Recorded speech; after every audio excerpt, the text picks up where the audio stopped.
Okay, so good evening everyone. ഞാൻ doctor Jan Elizabeth Joseph. ഞാൻ sociology ഡിപ്പാർട്ട്മെന്റിലെ ഒരു ഫാക്കൽറ്റി മെമ്പർ ആണ്. സോ ഞാൻ നിങ്ങൾക്ക് ഓൾറെഡി ബ്ലോക്ക് 1 നമ്മൾ കവർ ചെയ്തു ഈ ഒരാഴ്ച എടുത്തിട്ട്. സോ നമ്മൾ ഇന്ന് സ്റ്റാർട്ട് ചെയ്യാൻ പോകുന്നത് is your block 2. So block 2 എന്ന് പറഞ്ഞു കഴിഞ്ഞാൽ positivism and social Darwinism of early years. നമ്മളിപ്പോ ബ്ലോക്ക് 1 നമ്മൾ പഠിച്ച എന്താണ്, ബേസിക്കലി തിയറി എന്താണെന്ന്. സെക്കൻഡ് യൂണിറ്റിൽ നമ്മൾ നോക്കിയത് പല തരത്തിലുള്ള റിസർച്ച് മെത്തേഡ്സ് അല്ലെങ്കിൽ അതിന്റെ തിയറിറ്റിക്കൽ ബാക്ക്ഗ്രൗണ്ട് ആണ് നമ്മൾ ഇന്നലെ ഡിസ്കസ് ചെയ്തത്. സോ ഇനി നമ്മൾ പഠിക്കാൻ പോകുന്ന ബാക്കി ബ്ലോക്സും യൂണിറ്റ്സ് എന്ന് പറഞ്ഞു കഴിഞ്ഞാൽ അത് മൊത്തം നമ്മുടെ സോഷ്യോളജിയിലുള്ള പ്രധാനപ്പെട്ട സോഷ്യോളജിസ്റ്റുകൾ മുന്നോട്ട് വെച്ചിട്ടുള്ള തിയറീസ് ആണ്. സോ ആദ്യം തന്നെ block 2 unit 1, that is August Comte, positivist philosophy and law of 3 stages. So എത്ര പേര് ഇന്നലത്തെ ക്ലാസ്സിൽ ഉണ്ടായിരുന്നു ഇപ്പോ ഉള്ളവരില്?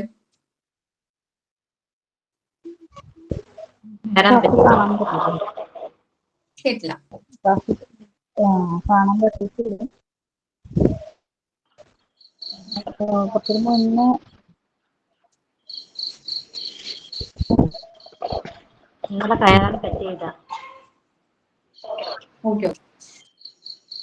ഓക്കെ, വേറെ ഒരാൾ ചോദിച്ചത് ഇന്നത്തെ ക്ലാസ് ഉണ്ടായിരുന്നെങ്കിൽ പോസിറ്റിവിസം എന്താന്ന് ചോദിക്കാൻ വേണ്ടിയിട്ടായിരുന്നു. സോ പോസിറ്റിവിസം എന്ന് വെരി ബ്രീഫ് ആയിട്ട് പറയാം. സോ പോസിറ്റിവിസം എന്ന് പറഞ്ഞു കഴിഞ്ഞാൽ നമ്മൾ നാച്ചുറൽ സയൻസിൽ ഉപയോഗിക്കുന്ന അതേ മെത്തഡോളജി സോഷ്യൽ സയൻസിൽ അപ്ലൈ ചെയ്യാൻ കഴിയുക എന്നുള്ള ഒരു ആശയമാണ്. And that was put forward by the father of sociology Auguste Comte.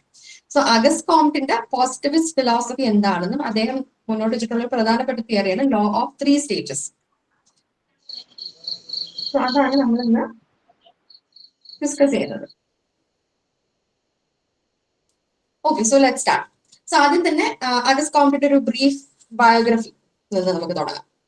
So Auguste Comte he lived during the period of 1798 to 1857. അദ്ദേഹം ജീവിച്ചിരുന്ന കാലഘട്ടം എന്ന് പറയുന്നത് 1798 1857 ഇടയിലുള്ള കാലമായിരുന്നു.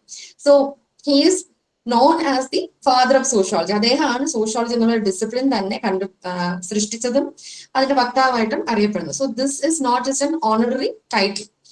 So he systematically conceived and named the discipline. So അദ്ദേഹമാണ് ഇങ്ങനൊരു സൊസൈറ്റീനെ പഠിക്കാനായിട്ട്, സൊസൈറ്റീനെ മാത്രം പഠിക്കാനായിട്ട് ഫോക്കസ് ചെയ്തുകൊണ്ടൊരു ഡിസിപ്ലിൻ വേണമെന്നും അതിന്റെ പേര് സോഷ്യോളജി ആയിരിക്കണം എന്നുള്ള ഒരു ഡിസിപ്ലിന് രൂപം കൊണ്ടത് is credited with August Comte.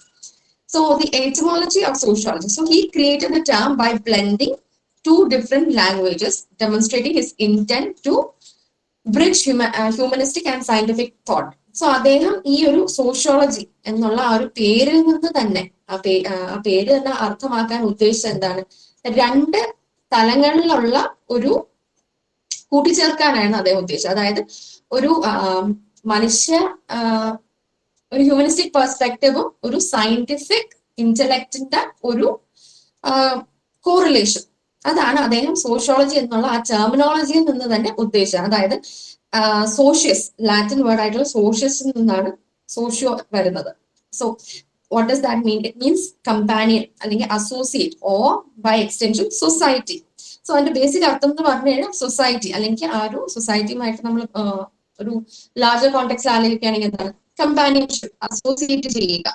So അതായിരുന്നു സോഷ്യസ് എന്ന വാക്കുകൊണ്ട് ഉദ്ദേശിച്ചത്. ആൻഡ് ലോഗോസ് എന്ന് പറഞ്ഞു കഴിഞ്ഞാൽ ഇസ് ടു സ്റ്റഡി അല്ലെങ്കിൽ as A science or discourse. So ഇപ്പൊ എന്താണ്, സയൻസ് ഓഫ് സൊസൈറ്റി, ആ ഒരു ആശയമായിരുന്നു കോംപ്റ്റയുടെ മനസ്സിൽ സോഷ്യോളജി എന്നുള്ള ഡിസിപ്ലിൻ രൂപം കൊള്ളിച്ചപ്പോഴത്തേക്ക്. So this resulted in the creation of sociology as a discipline. So sociology എന്ന് പറഞ്ഞു കഴിഞ്ഞാൽ ബേസിക്കലി എന്താണ്, it is the scientific study of society. So സോഷ്യോളജിയുടെ ഒരു ഏർലി കോൺസെപ്റ്റ്, അതായത് സോഷ്യോളജി എന്ന പേരിൽ തന്നെ രൂപം കൊള്ളുന്നതിന് മുമ്പായിട്ട് ഈ ഒരു ആശയം നിലനിരുന്നു. അതായത് സൊസൈറ്റിയുടെ പഠനം ആവശ്യമാണ് അല്ലെങ്കിൽ അതിനായിട്ടൊരു ഫോക്കസ് ചെയ്തുകൊണ്ട് ഡിസിപ്ലിൻ വേണം. സോ ആ ഒരു സന്ദർഭത്തിൽ ഇത് അറിയപ്പെട്ടിരുന്ന സോഷ്യൽ ഫിസിക്സ് ആയിട്ടായിരുന്നു. So initially Comte refer to the new science as social physics. So അദ്ദേഹം ആദ്യം ഈ ഒരു ഡിസിപ്ലിൻ എന്താ പറയാ രൂപം കൊള്ളിച്ചപ്പോഴത്തേക്ക് എന്താണ്, he started by calling it social physics. Social physics എന്നാണ് അദ്ദേഹം ആദ്യമായിട്ട് ഇതിനെ അഡ്രസ് ചെയ്തത്. But later he change that to sociology because എന്തുകൊണ്ടായിരുന്നു, he wanted to distinguish his comprehensive approach from other scholars who were beginning to use the term social physics for specific social studies. So അദ്ദേഹം ആ social ഫിസിക്സിൽ നിന്ന് മാറാനുള്ള കാരണം എന്ന് പറഞ്ഞു കഴിഞ്ഞാൽ മറ്റ് സ്കോളേഴ്സും സോഷ്യൽ ഫിസിക്സ് എന്നുള്ള ഒരു പ്രയോഗം മറ്റ് അല്ലെങ്കിൽ പ്രത്യേകിച്ച് സോഷ്യൽ സ്റ്റഡീസിലേക്ക് കൊണ്ടുവരാനായിട്ട് തുടങ്ങിയിരുന്നു. So he wanted to distinguish sociology from that. അതുകൊണ്ടാണ് സോഷ്യൽ ഫിസിക്സ് മാറിക്കൊണ്ട് സോഷ്യോളജി മാറിയത്. സോ അദ്ദേഹത്തിന്റെ ജനനം എന്ന് പറഞ്ഞു കഴിഞ്ഞാൽ ഫ്രാൻസിലായിരുന്നു. And he was directly in the midst of the upheaval following the French Revolution. So അദ്ദേഹം ജനിച്ചതും ജീവിച്ചിരുന്ന ഒരു കാലഘട്ടം എന്ന് പറഞ്ഞു കഴിഞ്ഞാൽ ഫ്രഞ്ച് റെവല്യൂഷൻ തുടങ്ങുകയും അതിന്റെ ആ ഒരു സബ്സിക്വന്റ് ആയിട്ട് സൊസൈറ്റിയിൽ ഉണ്ടായിരുന്ന മാറ്റങ്ങളുടെ ആ ഒരു സമയത്താണ് അദ്ദേഹം ഫ്രാൻസിൽ ജനിക്കുകയും ജീവിക്കുകയും ചെയ്തിരുന്നത്. So this event, a massive protracted series of social and political crisis, was the single most powerful influence on his thought. So അദ്ദേഹം ഈ ഒരു കാലഘട്ടത്തിൽ, അതായത് ഫ്രഞ്ച് റെവല്യൂഷൻ നടക്കുന്ന ഒരു സന്ദർഭത്തിൽ ജനിച്ചത് കൊണ്ട് തന്നെ he was massively influenced by that. അദ്ദേഹത്തിന്റെ ചിന്താഗതിയും അദ്ദേഹത്തിന്റെ ചിന്താശേഷിയും എല്ലാം തന്നെ എന്താണ് ആ ഒരു ഇവന്റുമായിട്ട് ബന്ധപ്പെട്ട് ഉണ്ടായിരുന്നു. And he was largely influence by it. So the problem എന്ന് പറഞ്ഞാൽ the revolution had shattered the old feudal and theological foundation of French society. So ഈ ഫ്രഞ്ച് റെവല്യൂഷൻ എന്താണ് ഒരുക്കിയത് സൊസൈറ്റിയിൽ? അതായത് കാലങ്ങളായിട്ട് നിലനിന്നിരുന്ന എസ്റ്റേറ്റ് സിസ്റ്റവും ഫ്യൂഡൽ സൊസൈറ്റിനെയും തിയോളജീനെ അടിസ്ഥാനമാക്കിയിട്ടുള്ള സോഷ്യൽ റെസ്ട്രിക്ഷൻസ് അല്ലെങ്കിൽ സൊസൈറ്റിനെയും പൂർണ്ണമായിട്ട് പൊളിച്ചു നീക്കിക്കൊണ്ട് എന്ത് സംഭവിച്ചു? അവിടെ പുതിയ സോഷ്യൽ ആശയങ്ങൾ ഉത്ഭവിക്കുകയാണ് ചെയ്തത് French revolution. So while the old order was destroyed, the new order was characterised by social chaos, moral confusion and intellectual anarchy. So നമ്മൾ ഓൾറെഡി ഒരു കാര്യം ഫങ്ഷൻ ചെയ്തുകൊണ്ടിരിക്കുകയാണ്, അതിനെ പൂർണ്ണമായിട്ട് എടുത്തു മാറ്റിക്കൊണ്ട് പുതിയ ഒരു സിസ്റ്റം അവിടെ കൊണ്ടുവരുമ്പോഴത്തേക്ക് എന്താണ് ആ സിസ്റ്റമായിട്ട് നമ്മൾ ഒത്തുചേർന്ന് ഇണങ്ങുന്നത് വരെ എന്ത് സംഭവിക്കും? There will be A chaos, അല്ലേ? അത് തന്നെയാണ് ഇവിടെയും സംഭവിച്ചത്. അതായത് ഫ്രഞ്ച് റെവല്യൂഷൻ വന്നപ്പോഴത്തേക്ക് എന്ത് സംഭവിച്ചു? ആ ഒരു തിയോളജിക്കൽ സൊസൈറ്റി അല്ലെങ്കിൽ ഫ്യൂഡൽ സിസ്റ്റം ഉണ്ടായിരുന്ന സൊസൈറ്റിനെ പൂർണ്ണമായിട്ട് എടുത്ത് നീക്കപ്പെടുകയും പുതിയ പുതിയ ഇന്റലക്ച്വൽ, അതായത് റാഷണലിസം, എൻലൈറ്റ്മെന്റും ഇതെല്ലാം വന്നുകൊണ്ടുള്ള ചിന്തിപ്പിക്കുന്ന തരത്തിലുള്ള ആശയവും പഠനങ്ങളും അല്ലെങ്കിൽ ഗവേണൻസും എല്ലാം വരാൻ തുടങ്ങി. സോ ആ വരാൻ തുടങ്ങിയപ്പോഴത്തേക്ക് എന്താണ് ഇതുമായിട്ട് ആ കാലഘട്ടത്തിലുള്ള ആളുകൾക്ക് ഒത്തുചേരാൻ ഇറ്റ് ടൂക്ക് ടൈം. സോ ആ ഒരു ഒത്തുചേരലിന്റെ സമയത്ത് വാട്ട് ഹാപ്പൻ? സൊസൈറ്റിയിൽ എന്തായിരുന്നു? സോഷ്യൽ കെയോസ് ആയിരുന്നു, മോറൽ കൺഫ്യൂഷൻ ഉണ്ടായിരുന്നു, ആൻഡ് ഇന്റലക്ച്വൽ അനാർക്കി ആയിരുന്നു ആ സമയത്ത് ഉണ്ടായിരുന്നത്. സോ കോംറ്റയുടെ ലക്ഷ്യം എന്തായിരുന്നു? His mission was to find a new solid and rational foundation for society.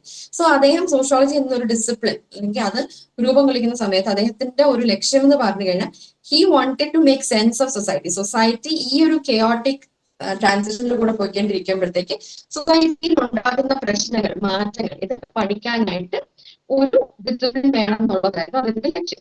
So his ultimate objective was not merely intellectual but deeply practical. So എന്താണ് ഒരു ഇന്റലക്ച്വൽ തരത്തിൽ കുറെ കാര്യങ്ങൾ എക്സ്പ്ലെയിൻ ചെയ്യുക അല്ലെങ്കിൽ പഠനം നടത്തുക എന്നുള്ളതല്ലായിരുന്നു അദ്ദേഹത്തിന്റെ ഉദ്ദേശം. പകരം എന്തായിരുന്നു? He wanted something practical. Practical ആയിട്ട് കാര്യങ്ങളെ പഠിക്കാനും മനസ്സിലാക്കാനും കോൺട്രിബ്യൂട്ട് ചെയ്യാൻ തക്കതായിട്ടുള്ള ഒരു ഡിസിപ്ലിൻ ഉണ്ടാക്കുക എന്നുള്ളതായിരുന്നു അദ്ദേഹത്തിന്റെ ലക്ഷ്യം. So he believed this reorganization hinged on achieving spiritual and moral cohesion through a new scientific understanding of social life. So അദ്ദേഹം എന്താണ് വിചാരിച്ചത്? That there needed to be a collaboration അല്ലെങ്കിൽ ഒരു reorganization of collaboration between spiritual and scientific. Spiritual ആയിട്ടുള്ളയും എന്നുവെച്ചാൽ നമ്മൾ മാനസികമായിട്ട് മനസ്സിലാക്കുന്ന അല്ലെങ്കിൽ തിയോളജിക്കൽ അങ്ങനത്തെ നമ്മുടെ ഇന്റലക്ച്വൽ ഐഡിയാസും സയന്റിഫിക് ആയിട്ടുള്ള സോഷ്യൽ ലൈഫിനെ കുറിച്ചുള്ള സയന്റിഫിക് ആയിട്ടുള്ള അണ്ടർസ്റ്റാൻഡിങ്ങിനെ കുറിച്ച് ഒരു കൊളാബറേഷൻ ഉണ്ടാകണമെന്നായിരുന്നു അദ്ദേഹത്തിന്റെ ഒരു ധാരണ. സോ അദ്ദേഹത്തിന്റെ ഒരു എഡ്യൂക്കേഷൻ ആൻഡ് ഏർലി അദ്ദേഹത്തിന്റെ ഒരു ഇന്റലക്ച്വൽ കൊളാബറേഷൻസ് നമ്മൾ പറയുകയാണെങ്കിൽ he was accepted into a polytechnic Ikola Polytechnic. അതായത് it was an institution dominated by mathematics and natural science experts. So അദ്ദേഹം ആദ്യം തന്നെ പഠിക്കാൻ പോയ ഒരു ഇൻസ്റ്റിറ്റ്യൂഷൻ എന്ന് പറഞ്ഞു കഴിഞ്ഞാൽ അവിടുത്തെ പ്രിഡോമിനന്റ്ലി അവിടെ നിലനിരുന്ന ഡിസിപ്ലിൻ എന്തായിരുന്നു? മാത്തമാറ്റിക്സും നാച്ചുറൽ സയൻസും ആയിരുന്നു അവിടുത്തെ dominant disciplines. So this environment instilled in him and apprehension for scientific rigour and methods. So ആ ഒരു ബാക്ക്ഗ്രൗണ്ട് നിങ്ങൾ ഓർത്ത് വെക്കുക. അതാണ് what led him to positivism. അതായത് നാച്ചുറൽ സയൻസിൽ ഉപയോഗിക്കുന്ന ആ ഒരു മെത്തഡോളജിയും മെത്തഡ്സിന്റെയും സയന്റിഫിക് റിഗർ അദ്ദേഹത്തിന് മനസ്സിലായി. അതിന്റെ ഒരു ഫൗണ്ടേഷൻ അദ്ദേഹത്തിന് അവിടെ നിന്നാണ് ലഭിക്കുന്നത്. And later on he had collaborations with Saint Simon. Saint Simon എന്ന് പറയുന്ന ഒരു ഫ്രഞ്ച് അരിസ്റ്റോക്രാറ്റ് ആൻഡ് യൂട്ടോപ്യൻ സോഷ്യലിസ്റ്റുമായിട്ട് ഹി കൊളാബറേറ്റഡ് തുടക്കം കാലത്തിൽ. So Saint Simon and he inspired Comte's interest in economics and the need for a scientific study of society. So Saint Simon ആണ് കോംറ്റേന് എക്കണോമിക്സിലും അദ്ദേഹത്തിന്റെ ഒരു താല്പര്യം സൃഷ്ടിക്കുകയും കൂടാതെ ഇങ്ങനെ ഒരു സയന്റിഫിക് സ്റ്റഡി സൊസൈറ്റിനെ കുറിച്ച് നടത്താൻ കഴിയുന്ന ഒരു ഡിസിപ്ലിന്റെ ആവശ്യകതയെ കുറിച്ച് ഒരു ചെറിയൊരു സ്പാർക്ക് ഉണ്ടാക്കിയത്. So the co-authored ideas. നമ്മൾ ഇന്ന് പഠിക്കാൻ പോകുന്ന ലോ ഓഫ് 3 സ്റ്റേജസ് എന്ന് പറയുന്ന ഈ ഒരു തിയറിയിൽ ഇവരുടെ ഒരു കൊളാബറേഷൻ ഉണ്ട്. പക്ഷേ they had some intellectual differences and their collaboration ended in a feud. ഇനി കമ്മിങ് ടു ദി മെത്തഡോളജി, അതായത് അദ്ദേഹത്തിന്റെ പോസിറ്റിവിസം അല്ലെങ്കിൽ പോസിറ്റിവിസ്റ്റ് ഐഡിയോളജിനെ കുറിച്ചാണ് നമ്മൾ പറയാൻ പോകുന്നത്. So positivist philosophy and or positivism എന്ന് പറയുന്നത് it is the call for science. അതായത് Comte argue that society must be studied in the same rigorous scientific manner as the natural world. അതാണ് ഞാൻ സ്റ്റാർട്ടിങ്ങിൽ പറഞ്ഞത്. പോസിറ്റിവിസം എന്ന് പറഞ്ഞു കഴിഞ്ഞാൽ നമ്മൾ നാച്ചുറൽ സയൻസിൽ എന്ത് മെത്തേഡ്സ് ആണോ ഉപയോഗിക്കുന്നത്, അല്ലെങ്കിൽ നാച്ചുറൽ സയൻസിനെ ഉള്ള കോൺസെപ്റ്റിനെ എങ്ങനെയാണോ പഠിക്കുന്നത്, that same methodology should be applicable in something like sociology അല്ലെങ്കിൽ ഒരു സോഷ്യൽ സയൻസ് ആയിട്ടുള്ള ഡിസിപ്ലിനിൽ അത് അപ്ലൈ ചെയ്യാൻ കഴിയണം എന്നുള്ള ആശയത്തിനെയാണ് പോസിറ്റിവിസം എന്ന് പറയുന്നത്. സോ പോസിറ്റിവിസം സിംപ്ലി പറയുകയാണെങ്കിൽ, അതിനൊരു ഡിഫൈൻ ചെയ്യണമെങ്കിൽ we can say that it is a philosophical system that holds that every rationally acceptable assertion can be scientifically verified or is capable of logical or mathematical proof. അപ്പോൾ പോസിറ്റിവിസത്തിന്റെ definition എന്ന് പറഞ്ഞാൽ എന്താണ്? ഒരു philosophical system ആണ്. ആ philosophical സിസ്റ്റത്തിന്റെ പ്രത്യേകത എന്താണ്? നമ്മൾ സയന്റിഫിക്കലി എന്തൊരു കാര്യം മുന്നോട്ട് വെച്ചാലും അതിനെ നമുക്ക് സയന്റിഫിക്കലി വെരിഫൈ ചെയ്യാൻ കഴിയണം, അല്ലെങ്കിൽ ലോജിക്കലി അതിനെ നമുക്ക് സ്ട്രക്ചർ ചെയ്തുകൊണ്ട് പറയാൻ കഴിയണം, ആൻഡ് അതിനൊരു മാത്തമാറ്റിക്കൽ പ്രൂഫ് ഉണ്ടായിരിക്കണം എന്നുള്ളതാണ് പോസിറ്റിവിസത്തിന്റെ ഡെഫിനിഷൻ. അപ്പോ ഇതേ കാര്യം നമ്മൾ സോഷ്യോളജി, സൊസൈറ്റിനെയും മനുഷ്യരെയും പഠിക്കുന്ന ഒരു ഡിസിപ്ലിൻ ആയിട്ടുള്ള സോഷ്യോളജിയിലേക്ക് അപ്ലൈ ചെയ്താലുള്ള അവസ്ഥ എന്തായിരിക്കും? There will be a rejection of speculation, അതായത് rejecting theological and metaphysical explanations. നമ്മൾ ഇപ്പോ മനുഷ്യനെയും മനുഷ്യന്റെ എന്താ പറയാ പ്രവൃത്തികളെയും മനുഷ്യൻ ചെയ്യുന്ന കാര്യങ്ങളും നമ്മൾ ഉപയോഗിക്കുന്ന ഇൻസ്റ്റിറ്റ്യൂഷൻസ് എല്ലാമാണ് സോഷ്യോളജിയുടെ പഠന കേന്ദ്രം, അല്ലെ? സോ അവിടെ പല കാര്യങ്ങളും എന്താണ്, ഇറ്റ് ഇസ് മോസ്റ്റ്ലി അല്ലെങ്കിൽ it is led by abstract ആയിട്ടുള്ള കാര്യങ്ങളാണ് ഇതിനെല്ലാം നയിക്കുന്നത് അല്ലെങ്കിൽ ഗൈഡ് ചെയ്യുന്നത്. സോ പോസിറ്റിവിസം കണക്കത്തൊരു മെത്തഡ് അവിടെ വന്നു കഴിഞ്ഞാൽ എന്ത് സംഭവിക്കും? ആ ഒരു തരത്തിലുള്ള സ്പെക്യുലേറ്റീവ് ആയിട്ടുള്ള ഇൻഫ്ലുവൻസസിന് there will be a rejection for that. So that is one thing, and there will be a focus on the empirical, അതായത് focusing only on the facts that have been observed and verified. Positivism ആവശ്യപ്പെടുന്നത് എന്താണ്? Logical ആയിരിക്കണം, verifiable ആയിരിക്കണം, mathematical proof വേണം. അപ്പൊ എന്ത് സംഭവിക്കും? സോഷ്യോളജിയിൽ നമ്മൾ കൂടുതലും ക്വാണ്ടിറ്റേറ്റീവ് ആയിട്ടുള്ള സ്റ്റഡികളിലേക്ക് പോകാനായിട്ട് ശ്രമിക്കും. ക്വാണ്ടിറ്റേറ്റീവ് സ്റ്റഡി ആകുമ്പോഴത്തേക്ക് എന്താണ്, അതിന് നമുക്ക് കണ്ടുപഠിക്കാം, എണ്ണി പഠിക്കാം, അതിന് ക്വാണ്ടിഫൈ ചെയ്തുകൊണ്ട് നമുക്ക് പഠിക്കാൻ കഴിയും. So there will be that increased focus on empiricism. And ഇതിന്റെ ലക്ഷ്യം എന്താണ്? To establish social laws. അതായത് സയൻസിലുള്ള സയന്റിഫിക് ആയിട്ടുള്ള നാച്ചുറൽ ലോസ് ഉള്ളത് കണക്ക് തന്നെ to establish social laws in sociology, അതായത് invariable laws that govern the operation of society, just as Newton's law governed physics. So newton 3 പ്രധാന ലോസ് മുന്നോട്ട് വെച്ചിട്ടുണ്ടല്ലോ, അതേപോലെ തന്നെ സോഷ്യൽ ലോസും കൊണ്ടുവരാൻ സാധിക്കണം എന്നുള്ളതായിരുന്നു ഈ ഒരു പോസിറ്റിവിസം അല്ലെങ്കിൽ പോസിറ്റീവ് ഫിലോസഫി കൊണ്ട് ഉദ്ദേശിച്ചത്. So the 4 scientific methods for sociology. So അതുകൊണ്ട് തന്നെ എന്താണ്, Comte insisted that sociology must use both natural science methods and one unique method. So അതുകൊണ്ട് അദ്ദേഹം ഇൻസിസ്റ്റ് ചെയ്ത എന്താണ്, ഈ ഒരു വിഷൻ ഓഫ് പോസിറ്റിവിസം അപ്ലൈ ചെയ്യണമെങ്കിൽ സോഷ്യോളജിയിൽ എന്തുകൊണ്ട് മാത്രമേ സാധിക്കത്തുള്ളൂ? only by using the 4 scientific methods that Comte proposed. അതേതൊക്കെയാണ്? ആദ്യം ഒബ്സർവേഷൻ എന്ന് പറയുമ്പോൾ data collection must be guided by existing theory. അതായത് നമ്മളൊരു പർട്ടിക്കുലർ തിയറി മനസ്സിൽ വെച്ചുകൊണ്ടായിരിക്കും നമ്മൾ അവിടെ ഒബ്സർവേഷൻ നടത്തുന്നത്. And you can not observe everything. Observation must be directed by a hypothesis or frame of social phenomena. So നമ്മൾ already മനസ്സിലൊരു concept, അല്ലെങ്കിൽ നമ്മൾ ഓൾറെഡി ഒരു കോൺസെപ്റ്റ് ഐഡന്റിഫൈ ചെയ്തു, ഒരു തിയറി ഐഡന്റിഫൈ ചെയ്തുകൊണ്ടാണ് നമ്മൾ ആ ഫീൽഡിലേക്ക് പോയി ഒബ്സർവേഷൻ നടത്തുന്നത്. സോ നമ്മളൊരു ട്രൈബൽ സ്റ്റഡീസ് ആണ് നടത്തുന്നത്. നമ്മൾ അവിടെ അവരുടെ എന്താ പറയാ, അവിടെ ഓൾറെഡി മാൽന്യൂട്രീഷൻ ഉണ്ടെന്ന് നമ്മൾ പഠിക്കുകയാണ്. അപ്പൊ ആ മാൽന്യൂട്രീഷൻ മാത്രമാണ് നമ്മുടെ ഫോക്കസ്. സോ ആ മാൽന്യൂട്രീഷനിലേക്ക് കാരണമായിട്ട് അല്ലെങ്കിൽ അതിലേക്ക് വഴിയൊരുക്കുന്ന ബാക്കി സോഷ്യൽ ആകട്ടെ, പൊളിറ്റിക്കൽ ആകട്ടെ, എക്കണോമിക് എലിമെന്റ്സ് ആകട്ടെ, ഇതൊന്നും ഈ പറയുന്ന ഒരു ഫോക്കസിലൂടെയാണ് നമ്മൾ പോകുന്നതെങ്കിൽ it won't come in the purview of that research. അതൊന്നും നമ്മുടെ റിസർച്ചിന്റെ ഭാഗമായിട്ട് മാറത്തില്ല. അതിന് പകരം എന്താണ് അദ്ദേഹം പറയുന്നത്? ഒബ്സർവേഷൻ എന്ന് പറയുമ്പോഴത്തേക്ക് ഐതർ ഒരു തിയറി ഉണ്ടായിരിക്കണം, അല്ലെങ്കിൽ നമ്മൾ ഒബ്സർവ് ചെയ്യുന്ന കാര്യങ്ങളെല്ലാം must be guided by a hypothesis or a particular social phenomena. ഇനി ദാറ്റ് ഇസ് വൺ മെത്തഡ്. ഇനി experimentation is the other method. Experimentation പറഞ്ഞു കഴിഞ്ഞാൽ it is difficult to apply directly in society. കാരണം എന്താണ്, ഇതൊരു ലാബ് അല്ല. സൊസൈറ്റി എന്ന് പറഞ്ഞു കഴിഞ്ഞാൽ എന്താണ്, ഇറ്റ്സ് ഡൈവേഴ്സ് ആണ്, ഡൈനാമിക് ആയിട്ടുള്ള ഒരു സ്ട്രക്ചർ ആണ്. നമ്മൾ പഠിക്കുന്ന മനുഷ്യരായി ഒത്തുചേരുന്ന സൊസൈറ്റിനെയാണ്. And we can never treat it like a scientific lab. So ഈ എക്സ്പെരിമെന്റേഷൻ എന്നുള്ള method first of all is difficult to apply in society. So in social science this often means controlled observation such as comparing social conditions before and after a natural event.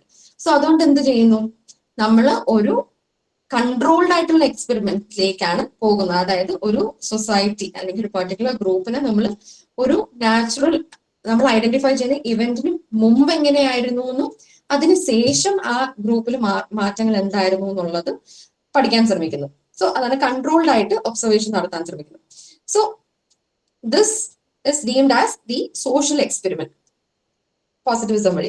So another method is comparison. Comparison എന്ന് പറയുമ്പോഴത്തേക്ക് comparing different societies, അതായത് human to an animal society or one society to another society, or എന്താണ് comparing different stages of the same society. So comparison എന്ന് പറയുമ്പോഴത്തേക്ക് either സൊസൈറ്റികൾ തമ്മിലുള്ള comparison നടത്തുക, അല്ലെങ്കിൽ human society animal സൊസൈറ്റിയും തമ്മിലുള്ള വേർതിരിവ് എന്താണെന്ന് നോക്കുക, അല്ലെങ്കിൽ പല ഘട്ടങ്ങളിൽ ആ സൊസൈറ്റി എങ്ങനെയായിരുന്നു എന്നുള്ളത് പഠിക്കുക. So that is another method. ഇനി നാലാമത്തേന്ന് പറഞ്ഞാൽ ഹിസ്റ്റോറിക്കൽ മെത്തഡ്. അത് ഇസ് യുണീക്ക്. അത് ഞാൻ പറഞ്ഞല്ലോ, അദ്ദേഹം മുന്നോട്ട് വെക്കുന്ന നാച്ചുറൽ സയൻസ് മെത്തേഡ്സും കൂടാതെ സോഷ്യോളജിക്ക് യുണീക്ക് ആയിട്ടുള്ള ഒരു മെത്തഡ് ഉപയോഗിക്കണമെന്ന് പറഞ്ഞു. സോ ഹിസ്റ്റോറിക്കൽ മെത്തേഡ് ആണ് that one method which is unique to sociology. So ഇതെന്താണ്, this is the heart of sociological investigation. So ഇത് പ്യൂർലി സോഷ്യോളജിക്കൽ ആസ്പെക്റ്റിലൂടെ വരുന്നതെന്നാണ് വാദം. So it involves comparing historical cultures and social structures over time to understand how they have changed and evolve. So ഇതുകൊണ്ട് ഉദ്ദേശിക്കുന്നത് എന്താണ്, ഓരോ കാലഘട്ടത്തിലും ഉണ്ടായിരുന്ന ഹിസ്റ്റോറിക്കൽ ആയിട്ടുള്ള കൾച്ചർ ആൻഡ് സോഷ്യൽ സ്ട്രക്ചർ എന്താണെന്ന് മനസ്സിലാക്കുക, ആൻഡ് ഓവർ ടൈം അത് എങ്ങനെ മാറി, എന്തൊക്കെ മാറ്റങ്ങൾ സംഭവിച്ചു എന്നുള്ളത് നോക്കുക. So this longitudinal analysis allows to discover the laws of social development. So അങ്ങനത്തെ ഒരു മെത്തേഡ് നമ്മൾ പല കാലഘട്ടങ്ങൾ പഠിച്ചു വരുമ്പോഴത്തേക്ക് എന്തിനു സാധ്യമാകും എന്നാണ് വാദം, നമുക്ക് സോഷ്യൽ ലോസ് എസ്റ്റാബ്ലിഷ് ചെയ്യാനായിട്ട് സാധിക്കും എന്നാണ്.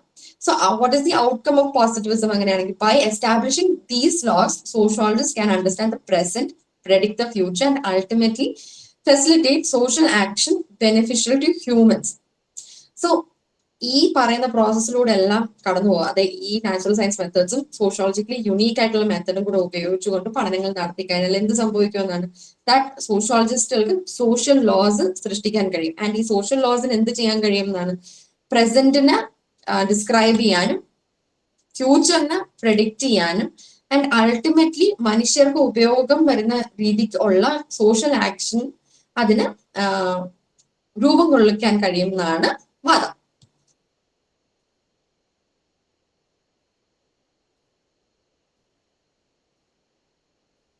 So let us now look at the law of 3 stages.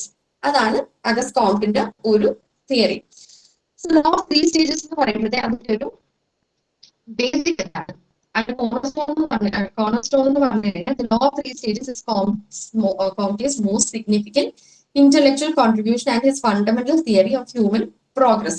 So ഇത് അദ്ദേഹത്തിന്റെ ലോ ഓഫ് 3 സ്റ്റേജസ് എന്ന് പറയുന്നത് അദ്ദേഹത്തിന്റെ ഒരു പ്രധാനപ്പെട്ട തിയററ്റിക്കൽ കോൺട്രിബ്യൂഷനുമാണ്.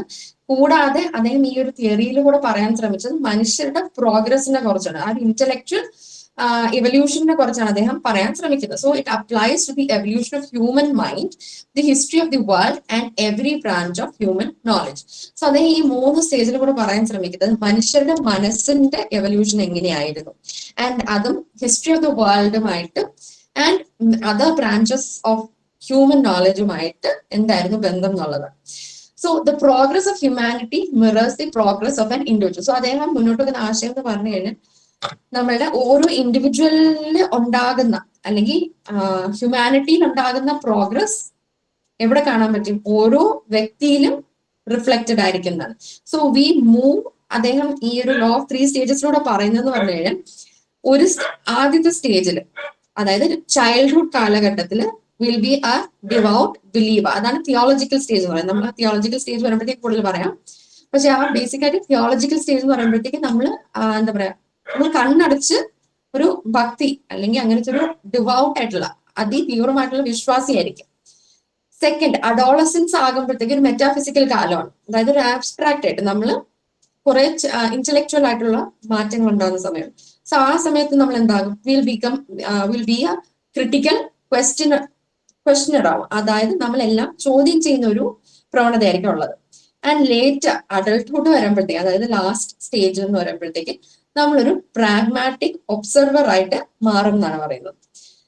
സോ ഇതിന്റെ ലോ എന്ന് പറഞ്ഞു കഴിഞ്ഞാൽ that each of our leading conceptions അല്ലെങ്കിൽ each branch of our knowledge passes successfully through 3 different theoretical conditions. അതായത് നമ്മുടെ ആ ഒരു ഇന്റലക്ച്വൽ രൂപം ഉണ്ടാകുന്നത് എങ്ങനെയാണ്, നമ്മൾ ഈ 3 സ്റ്റേജസിലും കൂടെ കടന്നു പോയി കഴിയുമ്പോഴത്തേക്കാണ്. അതായത് തിയോളജിക്കൽ അല്ലെങ്കിൽ ഫിക്ടിഷ്യസ് ആണ് ഫസ്റ്റ് സ്റ്റേജ്, സെക്കൻഡ് എന്ന് പറഞ്ഞു കഴിഞ്ഞാൽ metaphysical or abstract stage, and third അല്ലെങ്കിൽ ദ ലാസ്റ്റ് എന്ന് പറഞ്ഞു കഴിഞ്ഞാൽ the positive or scientific stage. So the theological stage എന്താണെന്ന് നോക്കാം. സോ തിയോളജിക്കൽ സ്റ്റേജിന്റെ അദ്ദേഹം പറയുന്ന ഒരു കാലഘട്ടം എന്ന് പറഞ്ഞു കഴിഞ്ഞാൽ ബിഫോർ 1300 AD എന്നുള്ളൊരു കാലഘട്ടമാണ് പറയുന്നത്. അതായത് ഞാൻ പറഞ്ഞു നമ്മൾ കൂടുതലും എന്താണ് ഡിവൗട്ട് ബിലീവർ ആകുന്ന ഒരു കാലം, ആ ഒരു സൂപ്പർ നാച്ചുറൽ ഡോമിനൻസ് ആണ് ഈ പീരിയഡിൽ അല്ലെങ്കിൽ ഈ സ്റ്റേജിൽ നമ്മൾ കാണുന്നത്. സോ ഇവിടുത്തെ മൈൻഡ് സെറ്റ് എന്ന് പറഞ്ഞു കഴിഞ്ഞാൽ human beings explain phenomena by attributing them to supernatural creatures or forces that is apart from human beings. അതായത് ഈ ഒരു കാലഘട്ടത്തിലാകുമ്പോഴത്തേക്ക് അല്ലെങ്കിൽ ഈ ഒരു കാലഘട്ടത്തിൽ മനുഷ്യർ എന്താണ് ചെയ്യുന്നത്, സൊസൈറ്റിയിലുള്ള എല്ലാ ഫിനോമിനെ അല്ലെങ്കിൽ എന്ത് സംഭവങ്ങളെയും ഒരു സൂപ്പർ നാച്ചുറൽ തലത്തിലാണ് എക്സ്പ്ലെയിൻ ചെയ്യാൻ ശ്രമിക്കുന്നത്. അതായത് മനുഷ്യന് അതീതമായിട്ടുള്ള എന്തോ ഫോഴ്സസ് അവിടെ പ്രവർത്തിച്ചുകൊണ്ടാണ് ഇതെല്ലാം നടക്കുന്നത് എന്നുള്ള ഒരു explanation. So they seek the first and final causes of all consequences. So അവരെന്താണ് എല്ലാ കാര്യങ്ങളുടെ ഒരു തുടക്കവും അവസാനവും ഈ സൂപ്പർ നാച്ചുറലിൽ കൊണ്ടെത്തിക്കും.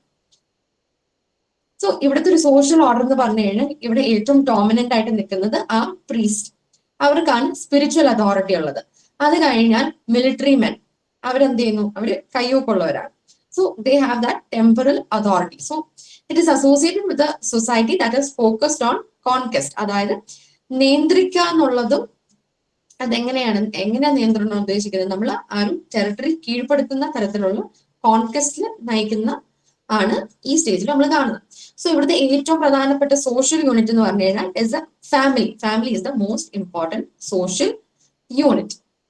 ആൻഡ് ഇതിന്റെ സബ് സ്റ്റേജസ് ആയിട്ട് നമ്മൾ പറയണേ ഫെറ്റിഷിസം എന്ന് പറഞ്ഞു കഴിഞ്ഞാൽ it is the most primitive life force is experienced in every object, trees, stones, എന്തുമാകട്ടെ, absolute trust in magic and miracle. So fetishism കൊണ്ട് ഉദ്ദേശിക്കുന്നത് എന്ന് പറഞ്ഞു കഴിഞ്ഞാൽ എന്ത് വസ്തുവിനും ഒരു ലൈഫ് ഫോഴ്സ് ഉണ്ട്. അത് എന്ത് വസ്തു എന്ന് പറഞ്ഞാൽ കല്ലാകട്ടെ മരമാകട്ടെ, ഇതിലെല്ലാം തന്നെ എന്തെങ്കിലും ഒരു ജീവന്റെ തുളുമ്പൽ ഉണ്ടെന്നും ഒരു മാജിക് ആൻഡ് സൂപ്പർ നാച്ചുറൽ ആയിട്ടുള്ള മിറക്കിൾസിലുള്ള വിശ്വാസമാണ് ഫെറ്റിഷിസത്തിൽ കൂടെ പറയാൻ ശ്രമിക്കുന്നത്.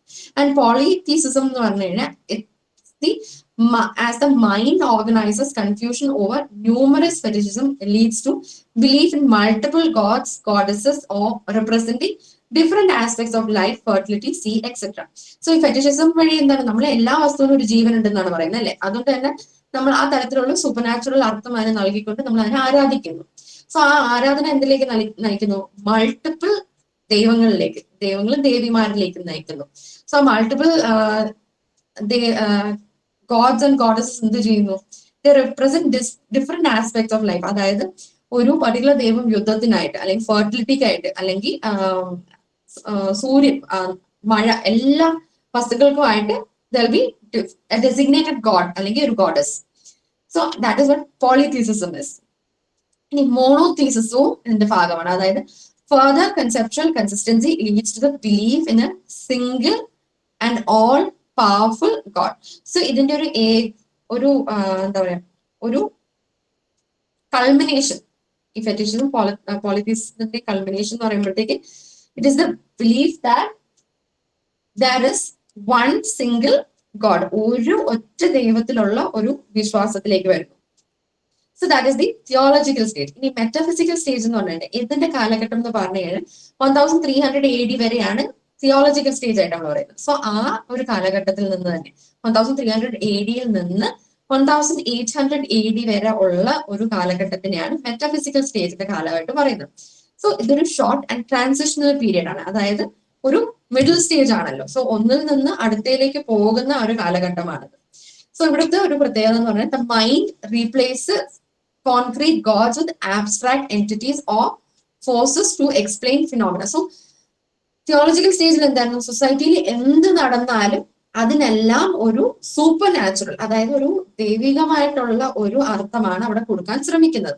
പക്ഷെ അത് മെറ്റാഫിസിക്കൽ സ്റ്റേജിലേക്ക് വരുമ്പോഴത്തേക്ക് ആ ദൈവം അല്ലെങ്കിൽ ആ സൂപ്പർ നാച്ചുറൽ എക്സ്പ്ലനേഷൻ മാറ്റിക്കൊണ്ട് അവിടെ എന്തോ ഒരു ആബ്സ്ട്രാക്ട്, എന്താണെന്ന് അറിയത്തില്ല, പക്ഷെ എന്തോ ഒരു ആബ്സ്ട്രാക്ട് ആയിട്ടുള്ള എൻറ്റിറ്റി അല്ലെങ്കിൽ ഒരു അദൃശ്യ ശക്തിയാണ് ഈ ഒരു പർട്ടിക്കുലർ ഫിനോമിനയിലേക്ക് നയിക്കുന്നതെന്നുള്ള ഒരു വിശ്വാസം അല്ലെങ്കിൽ ആ ഒരു തരത്തിലുള്ള എക്സ്പ്ലനേഷൻ ആണ് ഇവിടെ നൽകുന്നത്.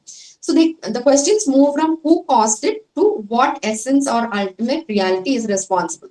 So ഇവിടുത്തെ ഈ ഒരു സ്റ്റേജിലെ ചോദ്യം എന്ന് പറഞ്ഞാൽ ആരാണ് ഇതിന്റെ ഉത്തരവാദി എന്നുള്ളതല്ല, പകരം എന്താണ് ക്വസ്റ്റ്യൻ മാറുകയാണ്. To what essence or ultimate reality is responsible, എന്ത് ആണ് അല്ലെങ്കിൽ എന്താണ് ശരിക്കും ഉള്ള റിയാലിറ്റി എന്നുള്ളൊരു ചോദ്യത്തിലേക്കാണ് പോകുന്നത്. So examples of abstract forces എന്ന് പറയുമ്പോഴത്തേക്ക് nature, essence, ideals, forms or abstract forms of God. ഒരു ഇവിടെ ആബ്സ്ട്രാക്ട് എന്ന് ഉദ്ദേശിക്കുന്നത് ഈ തരത്തിലുള്ള കാര്യങ്ങളാണ്. അതായത് നേച്ചർ ആകാം, അല്ലെങ്കിൽ ഐഡിയൽസ് ആകാം, അല്ലെങ്കിൽ ഫോംസ് ആകാം, അല്ലെങ്കിൽ അദൃശ്യമായിട്ടുള്ള എന്തും ആകാം.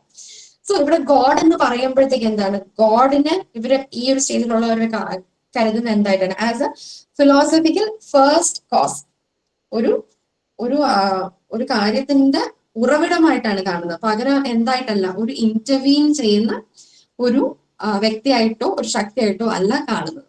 And rationalism is beginning to take root in this stage. So previously എന്തായിരുന്നു? ആ ഒരു പൂർണ്ണമായിട്ടുള്ള ഗോഡ് അല്ലെങ്കിൽ ഗോഡസസ് ആയിട്ടുള്ള സൂപ്പർ നാച്ചുറൽ വിശ്വാസത്തിലായിരുന്നു എല്ലാം നിലനിന്നിരുന്നത്.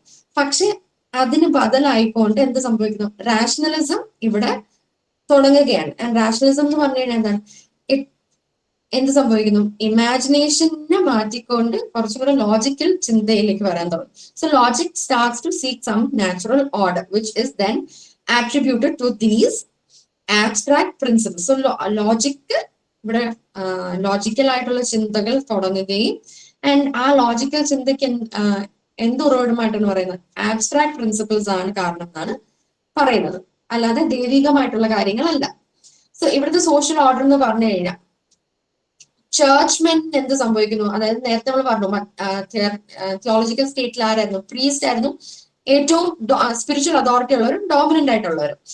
ഈ സ്റ്റേജ് വരുമ്പോഴത്തേക്ക് അവർക്ക് എന്ത് സംഭവിക്കുന്നു? They are losing their authority. അവരുടെ അതോറിറ്റി അല്ലെങ്കിൽ അവരുടെ മറ്റ് പ്രജ അല്ലെങ്കിൽ ആളുകളിലേക്കുള്ള ശക്തി കുറയുകയാണ്, അതോറിറ്റി കുറയുകയാണ്. And lawyers or jurist, that is lawyers അല്ലെങ്കിൽ ജൂറിസ്റ്റ് എന്ന് പറയുന്ന അവരാണ് ഈ സ്റ്റേജിലുള്ള ആബ്സ്ട്രാക്ട് അല്ലെങ്കിൽ നാച്ചുറൽ ലോനെ റിപ്രസെന്റ് ചെയ്യുന്ന മെയിൻ ആളുകൾ. So they become more dominant than the priest. So they are associated with a society focused on defense and legal rights. So ഈ ഒരു സ്റ്റേജിലുള്ള ആളുകളുടെ ഫോക്കസ് എന്തിലാണ്? They are focusing more on defense and legal rights. And ഇവിടുത്തെ ഏറ്റവും പ്രധാനപ്പെട്ട social unit എന്ന് പറഞ്ഞു കഴിഞ്ഞാൽ സ്റ്റേറ്റ് ആണ്, ഫാമിലി അല്ല, സ്റ്റേറ്റ് ആണ്. So that is the metaphysical stage. ഇനി ദ പോസിറ്റീവ് സ്റ്റേജ് എന്ന് പറഞ്ഞു കഴിഞ്ഞാൽ ഇതിന്റെ ഒരു കാലഘട്ടം എന്ന് പറഞ്ഞു കഴിഞ്ഞാൽ 19th century തൊട്ട് ബാക്കിയുള്ള കാലഘട്ടത്തിന് മൊത്തം പോസിറ്റീവ് സ്റ്റേജ് ആയിട്ടാണ് പറയുന്നത്. അതായത് കോംറ്റയുടെ എറയാണ് ഈ പോസിറ്റീവ് സ്റ്റേജ് എന്നുള്ള എറ. കോംറ്റയുടെ കാലഘട്ടവും അതിനുശേഷം വരുന്ന ഫ്യൂച്ചറും. സോ ഇവിടുത്തെ മൈൻഡ് സെറ്റ് എന്ന് പറഞ്ഞു കഴിഞ്ഞാൽ the mind gives up the search for the first final cause and ultimate realities. So മറ്റു സ്റ്റേജുകളിൽ അന്വേഷിച്ചിരുന്ന പോലെ ഉള്ള കാര്യങ്ങളായി, അതായത് ഒരു വസ്തുവിന്റെ തുടക്കവും അവസാനവും എവിടെയാണ്, അല്ലെങ്കിൽ ഇതിന്റെ റിയാലിറ്റി ഏതാണ് ശരി ഏതാണ് തെറ്റെന്നുള്ള, അല്ലെങ്കിൽ ഏതാണ് ശരി ഇതിന്റെ ആക്ച്വൽ റിയാലിറ്റി എന്താണെന്നുള്ള ആ ഒരു അന്വേഷണം അവിടെ അവസാനിക്കുകയാണ്. It focuses on what is observable and verifiable. So ഇവിടെ എന്തിലേക്ക് മാറുന്നു, ട്രാൻസിഷൻ ചെയ്യുന്നു, നമ്മൾക്ക് കാണാനും നമ്മൾക്ക് എന്താ പറയുക നമ്മുടെ സെൻസസ് കൊണ്ട് നിരീക്ഷിച്ചുകൊണ്ട് പഠിക്കാൻ പറ്റുന്ന കാര്യങ്ങളിലേക്ക്, വെരിഫൈ ചെയ്യാൻ പറ്റുന്ന കാര്യങ്ങളിലേക്ക് മാറുകയാണ്. സോ ഇവിടുത്തെ ഗോൾ എന്താണ്? It is to establish invariable laws of succession and resemblance, that is to discover the constant relation that connects facts and govern social life. So ഇവിടുത്തെ ഒരു ലക്ഷ്യം എന്ന് പറഞ്ഞു കഴിഞ്ഞാൽ ബേസിക്കലി നിയമങ്ങൾ, സോഷ്യൽ ലോസ് അല്ലെങ്കിൽ സയന്റിഫിക് ലോസ് കൊണ്ടുവരിക. അത് എന്തിനായിട്ട് സഹായിക്കും എന്നാണ് പറയുന്നത്? സൊസൈറ്റിയിലുള്ള സോഷ്യൽ ലൈഫിനെയും സൊസൈറ്റിയിലുള്ള പല ഫാക്ട്സിനെയും ഒത്തുചേരാനും ബന്ധിപ്പിക്കാനായിട്ട് സഹായിക്കും എന്നുള്ളതാണ് ലക്ഷ്യം. So observation Triumph's over imagination. So മറ്റു രണ്ട് സ്റ്റേജിൽ എന്തായിരുന്നു, കൂടുതലും ഒരു ആബ്സ്ട്രാക്ട് തലത്തിലും, ഒരിടത്ത് എന്താ പറയുക ആബ്സലൂട്ട്ലി ആബ്സ്ട്രാക്റ്റും മറ്റൊരു സൂപ്പർ നാച്ചുറൽ ആയിട്ടുള്ളതായിരുന്നു. സോ ഇവിടെ അത് മാറിക്കൊണ്ട് ആക്ച്വലി നമുക്ക് ലോജിക്കലി കണ്ടും വെരിഫൈ ചെയ്ത് ഒബ്സർവ് ചെയ്ത് പഠിക്കാൻ പറ്റുന്ന കാര്യങ്ങളിലേക്ക് മാറുകയാണ്. So imagination is losing its foothold. So this is the stage of science and positivism. So ഈ ഒരു പോസിറ്റീവ് സ്റ്റേജ് എന്ന് പറഞ്ഞു കഴിഞ്ഞാൽ ഇതിന്റെ കാലഘട്ടം എന്ന് പറഞ്ഞാൽ എന്താണ്, ഇവിടെ വ്യക്തികൾക്കല്ല, അല്ലെങ്കിൽ വ്യക്തികൾ എന്ന് പറയുമ്പോഴത്തേക്ക് എന്ത് തരത്തിലുള്ളവർക്കാണ് കൊടുക്കുന്നത്, സയന്റിഫിക് ആയിട്ടുള്ളതും പോസിറ്റിവിസത്തിന്റെ ഭാഗമായിട്ട് നിൽക്കുന്ന ഒരു സ്റ്റേജ് ആണ്. സോ സോഷ്യൽ ഓർഡർ അതുകൊണ്ട് തന്നെ എങ്ങനെ മാറുന്നു? Here we see the dominance of industrial administrators. അതായത് മറ്റൊരു എന്തായിരുന്നു, പ്രീസ്റ്റും ചർച്ച്മെനും അല്ലെങ്കിൽ ലോയേഴ്സും ജൂറിസ്റ്റും ആയിരുന്നു. അത് ആബ്സലൂട്ട്ലി മാറിക്കൊണ്ട് എന്ത് സംഭവിക്കുന്നത്, ഇൻഡസ്ട്രിയൽ അഡ്മിനിസ്ട്രേറ്റേഴ്സിനാണ് പവർ വരുന്നത്. And scientific moral advisors or sociologists or scientists, they have spiritual power and the society is focused on production and industry. So ഇവിടെ സൊസൈറ്റിയുടെ എന്താണ് ഫോക്കസ് എങ്ങോട്ടേക്ക് മാറുകയാണ്, പുതിയ പുതിയ പ്രോഡക്ട്സ് സൃഷ്ടിക്കുക ആൻഡ് അത് മാനുഫാക്ചർ ചെയ്തുകൊണ്ട് ട്രേഡ് ചെയ്യുക എന്നുള്ള ഒരു മാറ്റം വരികയാണ്.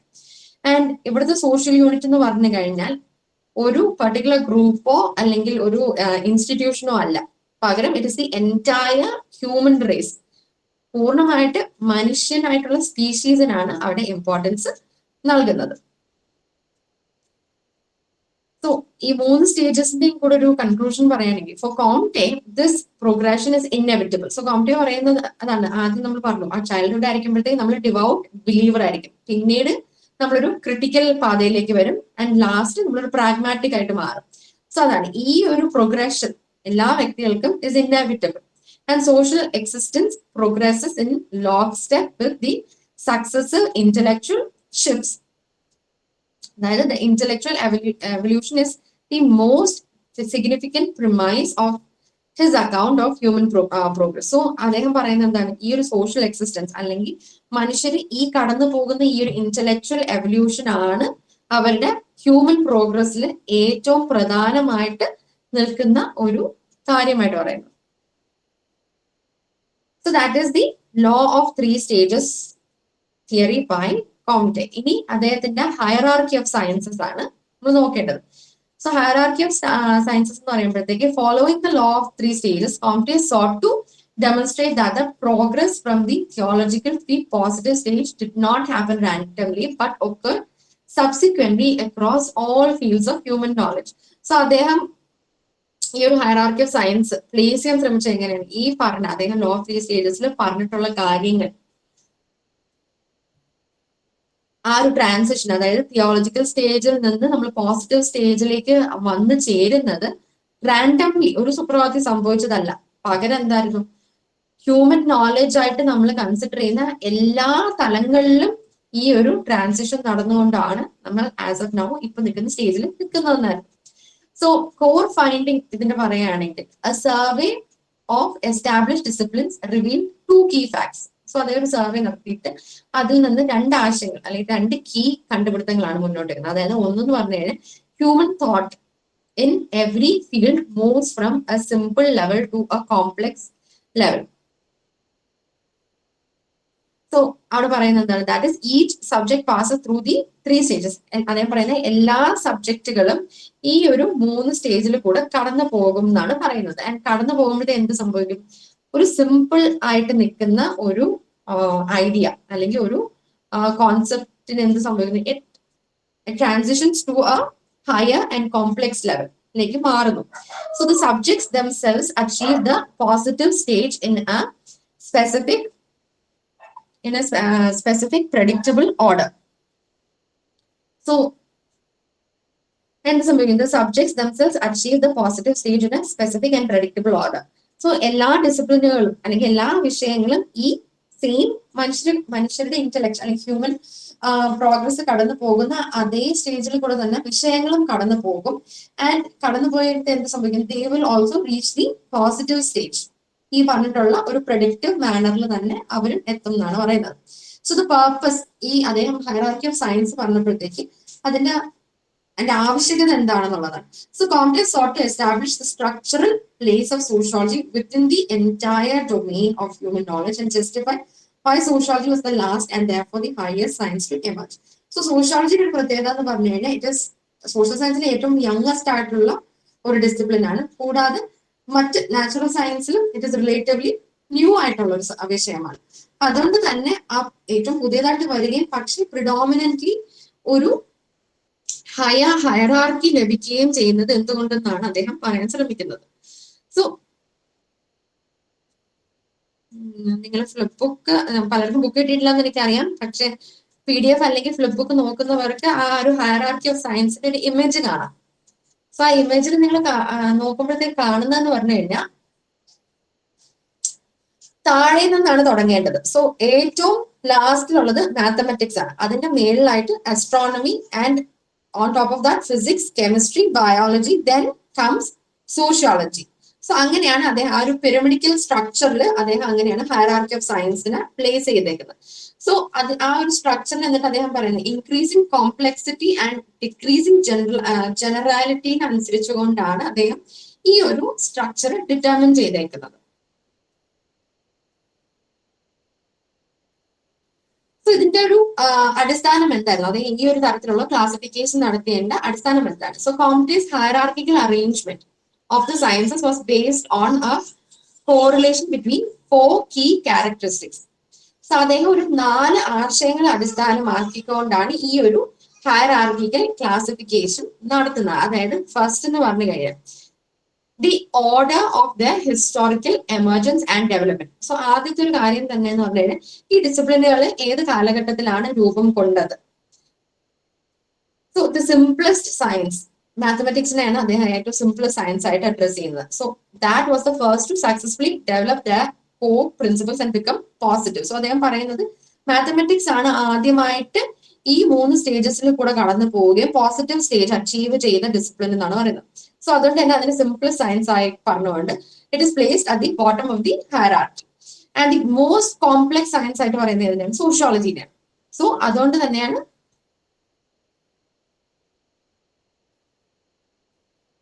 And it was the last to develop എന്നുള്ളതാണ്. So one reasoning for his classification is this, അതായത് the order of the historical emergence. അവർ ഹിസ്റ്റോറിക്കലി ഡെവലപ്പ് ചെയ്ത അല്ലെങ്കിൽ അവർ തുടക്കം കുറിച്ച കാലഘട്ടം ഏതാണ് ആദ്യം ഏതായിരുന്നു അവസാനം എന്നുള്ളത്. another basis is the order of dependence upon each other. ഈ ഡിസിപ്ലിനുകൾ തമ്മിൽ എങ്ങനെയാണ് ആശ്രയിക്കുന്നത് എന്നുള്ളതാണ്. So each science in the hierarchy depends on the laws and principles established by the science that preceded. So ഒരു വിഷയം അതിന്റെ മുമ്പ് എന്താണ് ഉണ്ടായിരുന്നത് അതിനെ ആശ്രയിച്ചുകൊണ്ടാണ് അടുത്ത ഘട്ടത്തിലേക്ക് പോകുന്നത്. So each science in the hierarchy depends on the laws and principles established by the science that preceded. So ആ മാത്സിന് ശേഷം വരുന്ന ആസ്ട്രോണമി എന്ന് പറയുമ്പോഴത്തെ ആസ്ട്രോണമി എന്തിനെയാണ് ആശ്രയിക്കുന്നത്? മാത്തമെറ്റിക്സ് മുന്നോട്ട് വെച്ച ലോസ് അല്ലെങ്കിൽ പ്രിൻസിപ്പിൾസിന് ബന്ധപ്പെടുത്തിക്കൊണ്ടാണ് ഡെവലപ്പ് ചെയ്യുന്നത്. So for example, physics must assume the basic laws of mathematics. So മാത്തമെറ്റിക്സിന് ആസ്ട്രോണമിക്കും ശേഷമാണ് ഫിസിക്സ് വരുന്നത്. സോ ഫിസിക്സ് എന്തിനെ അടിസ്ഥാനമാക്കിയിട്ടിരിക്കുന്നു? മാത്തമെറ്റിക്സിന്റെ നിയമങ്ങളും അതിലുള്ള പ്രിൻസിപ്പിൾസിനെയും ഉപയോഗിക്കുന്നു. So there is that order of dependence upon each other. That is one basis for his classification. ഇനി മൂന്നാമത്തെ എന്ന് പറഞ്ഞു കഴിഞ്ഞാൽ the decreasing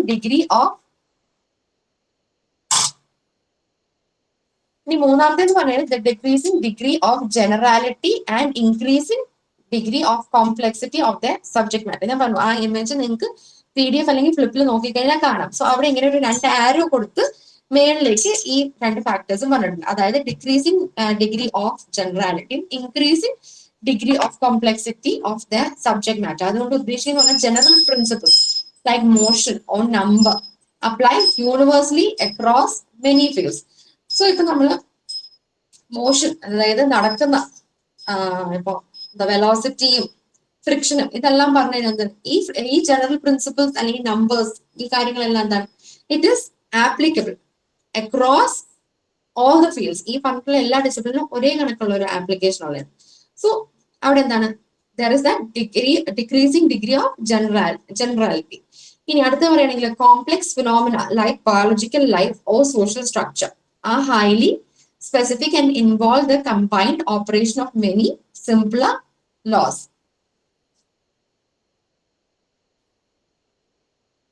സോ ഇതിന്റെ ഒരു ഡിഗ്രി ഓഫ് കോംപ്ലക്സിറ്റി പറയുകയാണെങ്കിൽ എന്താണ്?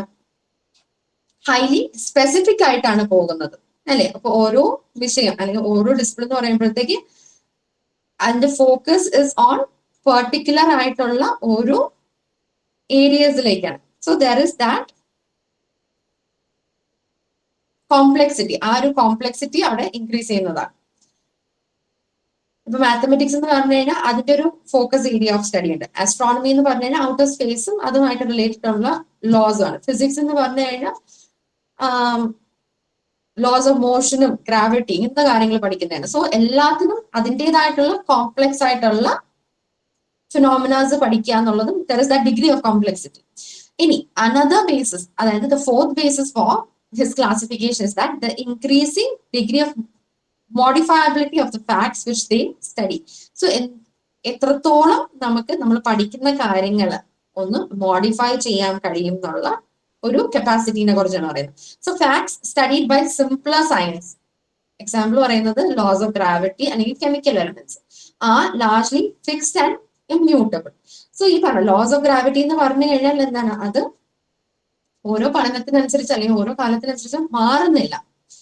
So it is more or less the same. And facts studied by complex sciences like living organism like human society are more variable, organic and subject to change. പക്ഷെ അതേസമയം എന്താണ്?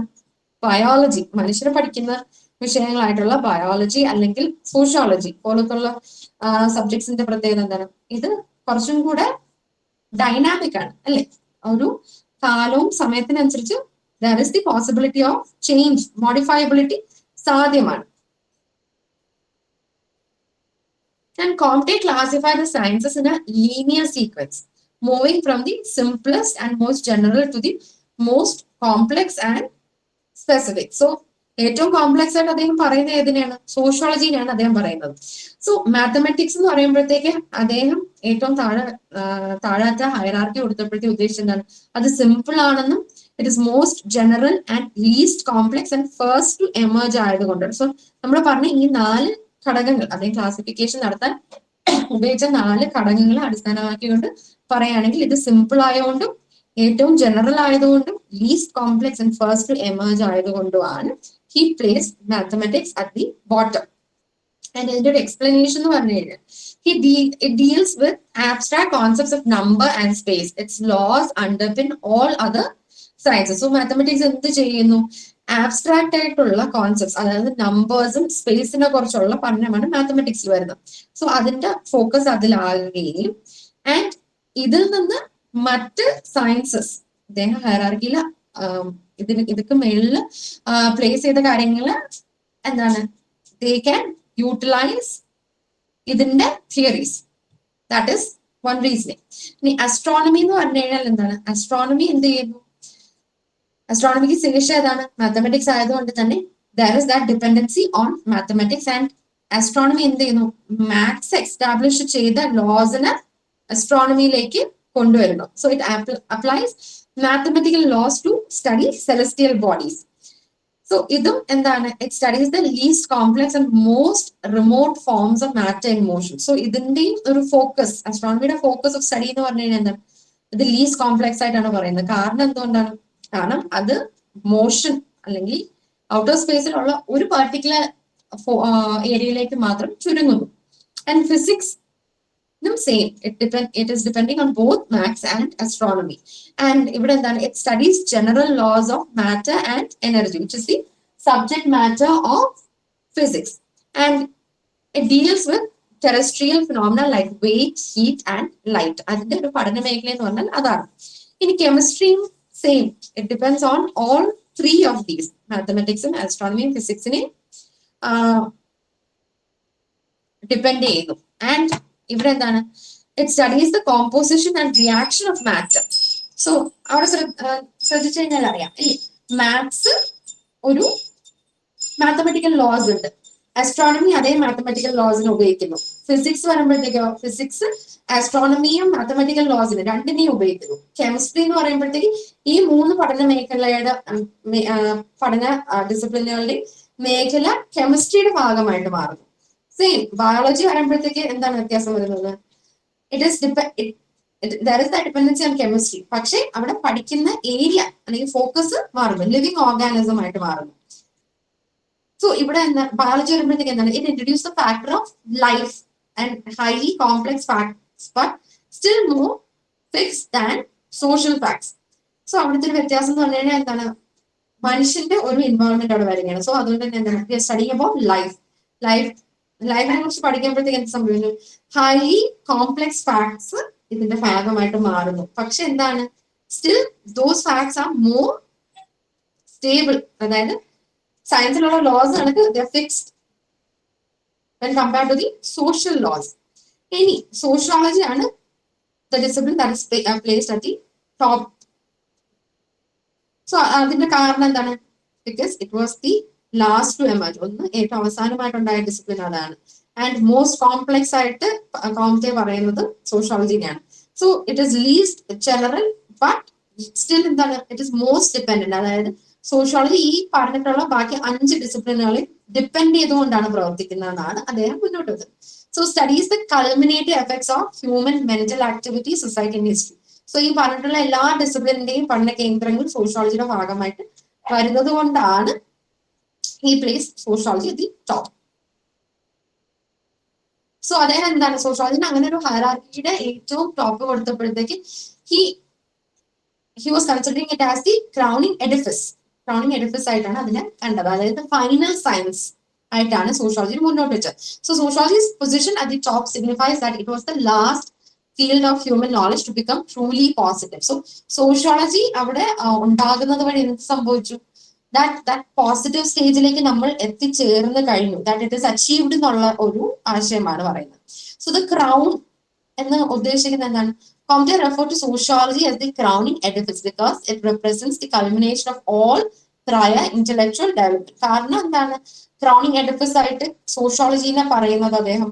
കാരണം ഈ പറഞ്ഞിട്ടുള്ള ബാക്കി 5 ഡിസിപ്ലിൻസിലുള്ള എല്ലാ പഠന കേന്ദ്രവും എല്ലാ ലോസും കൾമിനേറ്റ് ചെയ്തുകൊണ്ട് സോഷ്യോളജിയുടെ ഭാഗമാകുന്നു എന്നാണ് അദ്ദേഹം പറയുന്നത്.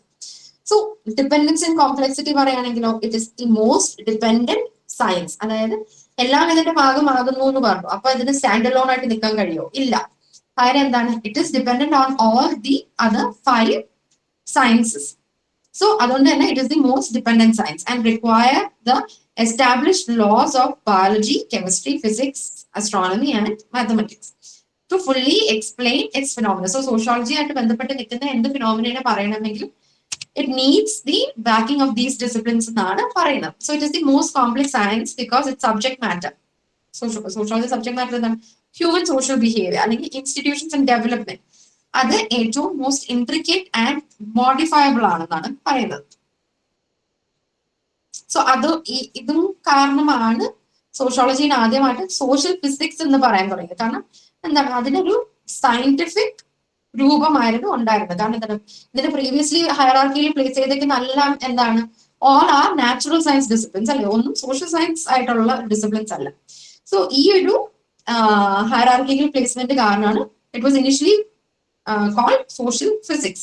So highlighting his desire to treat social phenomena with the same rigor as natural laws. So ആ ഒരു പേരിൽ നിന്ന് നമ്മൾ എന്ത് മനസ്സിലാക്കണം?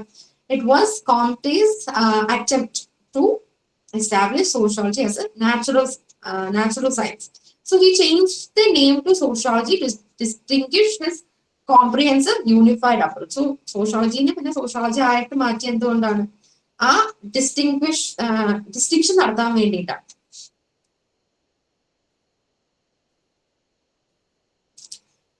So sociology in Comte's view was concerned with recognizing a new set of objective social facts. അതായത് social problems ആകട്ടെ, institutions ആകട്ടെ, അർബൻ ഡെവലപ്മെന്റ് ആകട്ടെ, ഇതിനെല്ലാം കുറച്ച് എന്താണ്, ഒരു ഒബ്ജക്റ്റീവ് ആയിട്ടുള്ള സോഷ്യൽ ഫാക്ട്സ് മുന്നോട്ട് വെക്കാൻ പറ്റുന്ന ഒരു മേഖലയായിട്ടാണ് സോഷ്യോളജിനെ കോംറ്റെ എൻവിഷൻ ചെയ്തത്. That needed a scientific explanation to be dealt with effectively. എന്തായിരുന്നു ഇതിന്റെ ആവശ്യകത? ഒബ്ജക്റ്റീവ് ആയിട്ട് സോഷ്യൽ ഫാക്ട്സ്, ഇതിനെ കുറിച്ചെല്ലാം ഉള്ള സോഷ്യൽ ഫാക്ട്സ് പറയാൻ കഴിഞ്ഞാൽ എന്ത് സാധിക്കുമെന്നായിരുന്നു? എന്നാൽ മാത്രമേ ഒരു സയന്റിഫിക് എക്സ്പ്ലനേഷൻ ഇതിനെല്ലാം ഒരു എഫക്റ്റീവ് ആയിട്ട് മുന്നോട്ട് കൊണ്ടുപോകാൻ അല്ലെങ്കിൽ മനസ്സിലാക്കാനായിട്ട് സയന്റിഫിക് എക്സ്പ്ലനേഷൻ സോഷ്യോളജിക്ക് നൽകാൻ കഴിയുന്നതായിരുന്നു.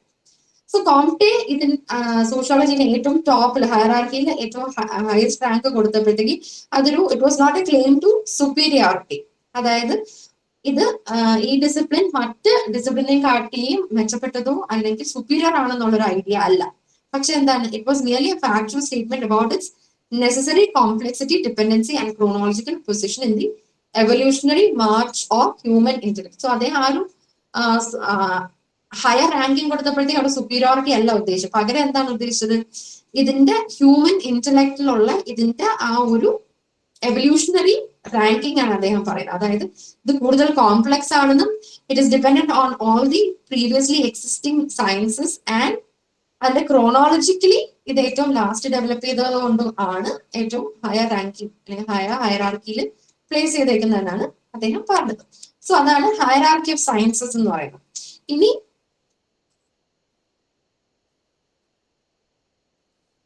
Social statics and social dynamics എന്ന് പറയുമ്പോഴത്തേക്ക് it was a division brought about by Comte for sociology. സോഷ്യോളജിനെ അദ്ദേഹം ഈ രണ്ട് വിഭാഗങ്ങളായിട്ടാണ് കണ്ടത്. അതായത് he split sociology into two of these categories. അതായത് സ്റ്റാറ്റിക് ആൻഡ് ഡൈനാമിക് സോഷ്യോളജി ആയിട്ടാണ് അദ്ദേഹം പറഞ്ഞത്. സോ അദ്ദേഹം ഈ ഒരു സ്പ്ലിറ്റ് ബയോളജിയിൽ നിന്ന് ഇൻസ്പയർഡ് ആയിക്കൊണ്ട് രണ്ട് പ്രൈമറി ഫീൽഡ്സ് ഓഫ് സ്റ്റഡി ഉണ്ട് സോഷ്യോളജി എന്ന് പറഞ്ഞുകൊണ്ടാണ് അദ്ദേഹം ഇത് ചെയ്തത്. സോ സോഷ്യൽ സ്റ്റാറ്റിക്സ് എന്ന് പറഞ്ഞു കഴിഞ്ഞാൽ അദ്ദേഹം പറയുന്നത് it is study of order എന്നാണ് പറയുന്നത്. അതായത് the study of fundamental conditions of existence or the laws of coexistence in any given society. So ഈ സോഷ്യൽ സ്റ്റാറ്റിക്സ് എന്ന് പറയുമ്പോഴത്തേക്ക് എന്താണ് ഉദ്ദേശിക്കുന്നത്, ഈ ഒരു area of study in sociology will focus on the fundamental conditions of existence or laws of coexistence in any given society. ഏതൊരു സൊസൈറ്റിയിലും നിലനിൽക്കാൻ ആവശ്യമായിട്ട് വരുന്ന നിയമങ്ങൾ അല്ലെങ്കിൽ കണ്ടീഷൻസ് ഓഫ് എക്സിസ്റ്റൻസ് അല്ലെങ്കിൽ ലോസ് ഓഫ് കോ എക്സിസ്റ്റൻസ് എന്താന്നുള്ളത് ആണ് ഇതിന്റെ പഠന മേഖല. And the focus is on order, stability, integration and harmony between various parts അല്ലെങ്കിൽ institutions of the social system. So ഇവരുടെ ഒരു പഠന ഫോക്കസ് എന്ന് പറഞ്ഞു കഴിഞ്ഞാൽ എന്താണ്, സൊസൈറ്റി അല്ലെങ്കിൽ സോഷ്യൽ സിസ്റ്റത്തിന്റെ ഭാഗമായിട്ട് നിൽക്കുന്ന ഇൻസ്റ്റിറ്റ്യൂഷൻസും അതിന്റെ എല്ലാം പ്രവൃത്തിയിലുള്ള order, stability, integration and harmonic ആയിട്ട് എത്രത്തോളം നിലകൊള്ളും എന്നുള്ളതാണ്. And like the study of anatomy in biology, how the parts of body or organs are structurally connected. So ബയോളജിയിൽ നമ്മൾ കാണുന്നു, ബയോളജി ഒരു മനുഷ്യന്റെ ശരീരം എടുത്ത് കഴിഞ്ഞാൽ എന്താണ്, it is made up of different parts. ആ പാർട്സ് എല്ലാം കൂടെ ഹാർമോണിയസ് ആയിട്ട് പ്രവർത്തിക്കുന്നത് കൊണ്ടാണ് മനുഷ്യൻ ജീവിച്ചു പോകുന്നത്. സോ അതേ ഒരു കോൺസെപ്റ്റ് ഇതിലേക്ക് സോഷ്യോളജിയിലേക്ക് ഈ ഒരു സോഷ്യൽ സ്റ്റാറ്റിക്സിൽ കാണുകയാണെങ്കിൽ എങ്ങനെയാണ്, പല സോഷ്യൽ ഇൻസ്റ്റിറ്റ്യൂഷൻസ് അല്ലെങ്കിൽ പല സോഷ്യൽ ഫാക്ട്സ് ഫിനോമിനസ് ഇതെല്ലാം കൂടെ എങ്ങനെ ഇന്റർ കണക്റ്റഡ് ആയിട്ട് പ്രവർത്തിക്കുന്നു എന്നുള്ള ആ ഒരു കൺസെപ്ച്വൽ ആപ്ലിക്കേഷൻ ആണ് ഉദ്ദേശിച്ചത്. സോ പാർട്സ് ഓഫ് സൊസൈറ്റി എന്ന് പറയുമ്പോൾ institutions like family, state or religion are interwoven in a harmonic manner. So ഇപ്പൊ നമ്മൾ എന്നെ സൊസൈറ്റി നോക്കിക്കഴിഞ്ഞാൽ എന്താണ്, ആസ് എ സിറ്റിസൺ നമ്മൾ എന്തൊക്കെ ചെയ്യുന്നുണ്ട്, we are part of society. നമ്മൾ ഇന്ത്യ എന്ന് പറയുന്ന രാജ്യത്തിന്റെ ഭാഗമാണ്. അതേസമയം we have a state identity and നമ്മൾ എന്ന വ്യക്തിക്കുള്ള ഇൻഡിവിജ്വൽ ആയിട്ടുള്ള കുറെ താല്പര്യങ്ങളുണ്ട്, റിലീജിയസ് ഐഡന്റിറ്റി ഉണ്ട്, സോഷ്യൽ ഐഡന്റിറ്റി ഉണ്ട്. സോ അവിടെ എല്ലാം എന്താണ്, ഇതെല്ലാം കൂടെ എന്താണ് ഒത്തുചേർന്നുകൊണ്ടാണ് പ്രവർത്തിക്കുന്നത്. സോ അതേപോലെ തന്നെയാണ് സൊസൈറ്റിയിൽ ഇതേ കണക്ക് മൾട്ടിപ്പിൾ എലിമെന്റ്സ് എന്ത് ചെയ്യുന്നു, all interwoven in a harmonic manner. So he rejected the study of individual, arguing that family is the most fundamental homogeneous social unit. So അദ്ദേഹം ഒരു ഇൻഡിവിജ്വലിസ്റ്റിക് സ്റ്റഡിക്ക് ഇമ്പോർട്ടൻസ് കൊടുത്തിട്ടേ ഇല്ല. പകരം എന്താണ് പറഞ്ഞത്, ഫാമിലി ആണ് ഒരു സൊസൈറ്റി എന്ന് പറയുമ്പോഴത്തേക്ക് ഏറ്റവും ഇമ്പോർട്ടന്റ് ആൻഡ് ഫണ്ടമെന്റൽ ആയിട്ടുള്ള അല്ലെങ്കിൽ ഹോമോജനസ് ആയിട്ടുള്ള സോഷ്യൽ യൂണിറ്റ് എന്നാണ് അദ്ദേഹം പറയുന്നത്.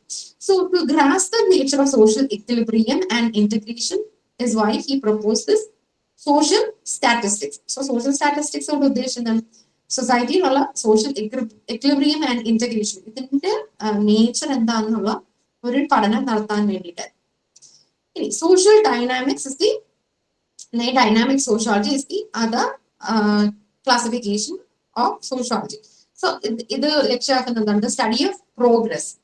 So the study of laws of succession of social phenomena, അതായത് the theory of social progress and change, അതാണ് സോഷ്യൽ ഡൈനാമിക്സ് അല്ലെങ്കിൽ ഡൈനാമിക് സോഷ്യോളജി കൊണ്ട് ഉദ്ദേശിക്കുന്നത്. അതിന്റെ പഠന കേന്ദ്രം അതാണ്. So the continuous movement of societies through time, specifically through the law of three stages. So ഇതിന്റെ ഒരു പഠന കേന്ദ്രമായിട്ട് എന്താണ് വരുന്നത്, കാലാകാലങ്ങളായിട്ട് സൊസൈറ്റി അണ്ടർഗോ ചെയ്യുന്ന ചേഞ്ചസ്. പക്ഷേ ചേഞ്ചസ് എന്ന് പറയുമ്പോഴത്തേക്ക് എന്താണ്, കോംറ്റെ എൻവിഷൻ ചെയ്യുന്നത് അല്ലെങ്കിൽ കോംറ്റെ മുന്നോട്ട് വെച്ച് ലോ ഓഫ് ത്രീ സ്റ്റേജസിൽ കൂടെ കടന്നു പോകുന്നത് എങ്ങനെയെന്നുള്ളതാണ്. And like the study of physiology and biology, how the parts of body function and change over time is what is the focus here. So ഇവിടെ ബയോളജീനെ inspired ആയിട്ടാണ് അദ്ദേഹം ഈ ഡിവിഷൻ നടത്തിയെന്നാണല്ലോ നമ്മൾ പറഞ്ഞത്.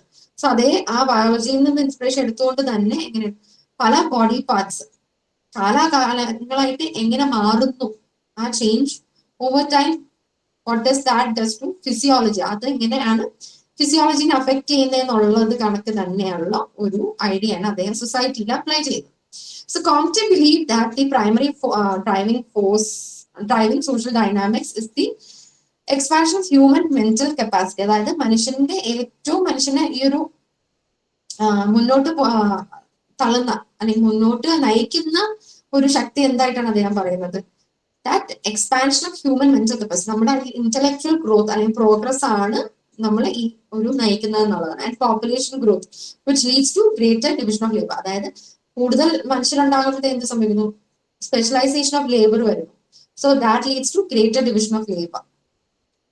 സോ ഇതിന്റെ ഒരു ആവശ്യം എന്ന് പറഞ്ഞു കഴിഞ്ഞാൽ was to discover the necessary and unchangeable laws underlying social progress to guide societal improvements.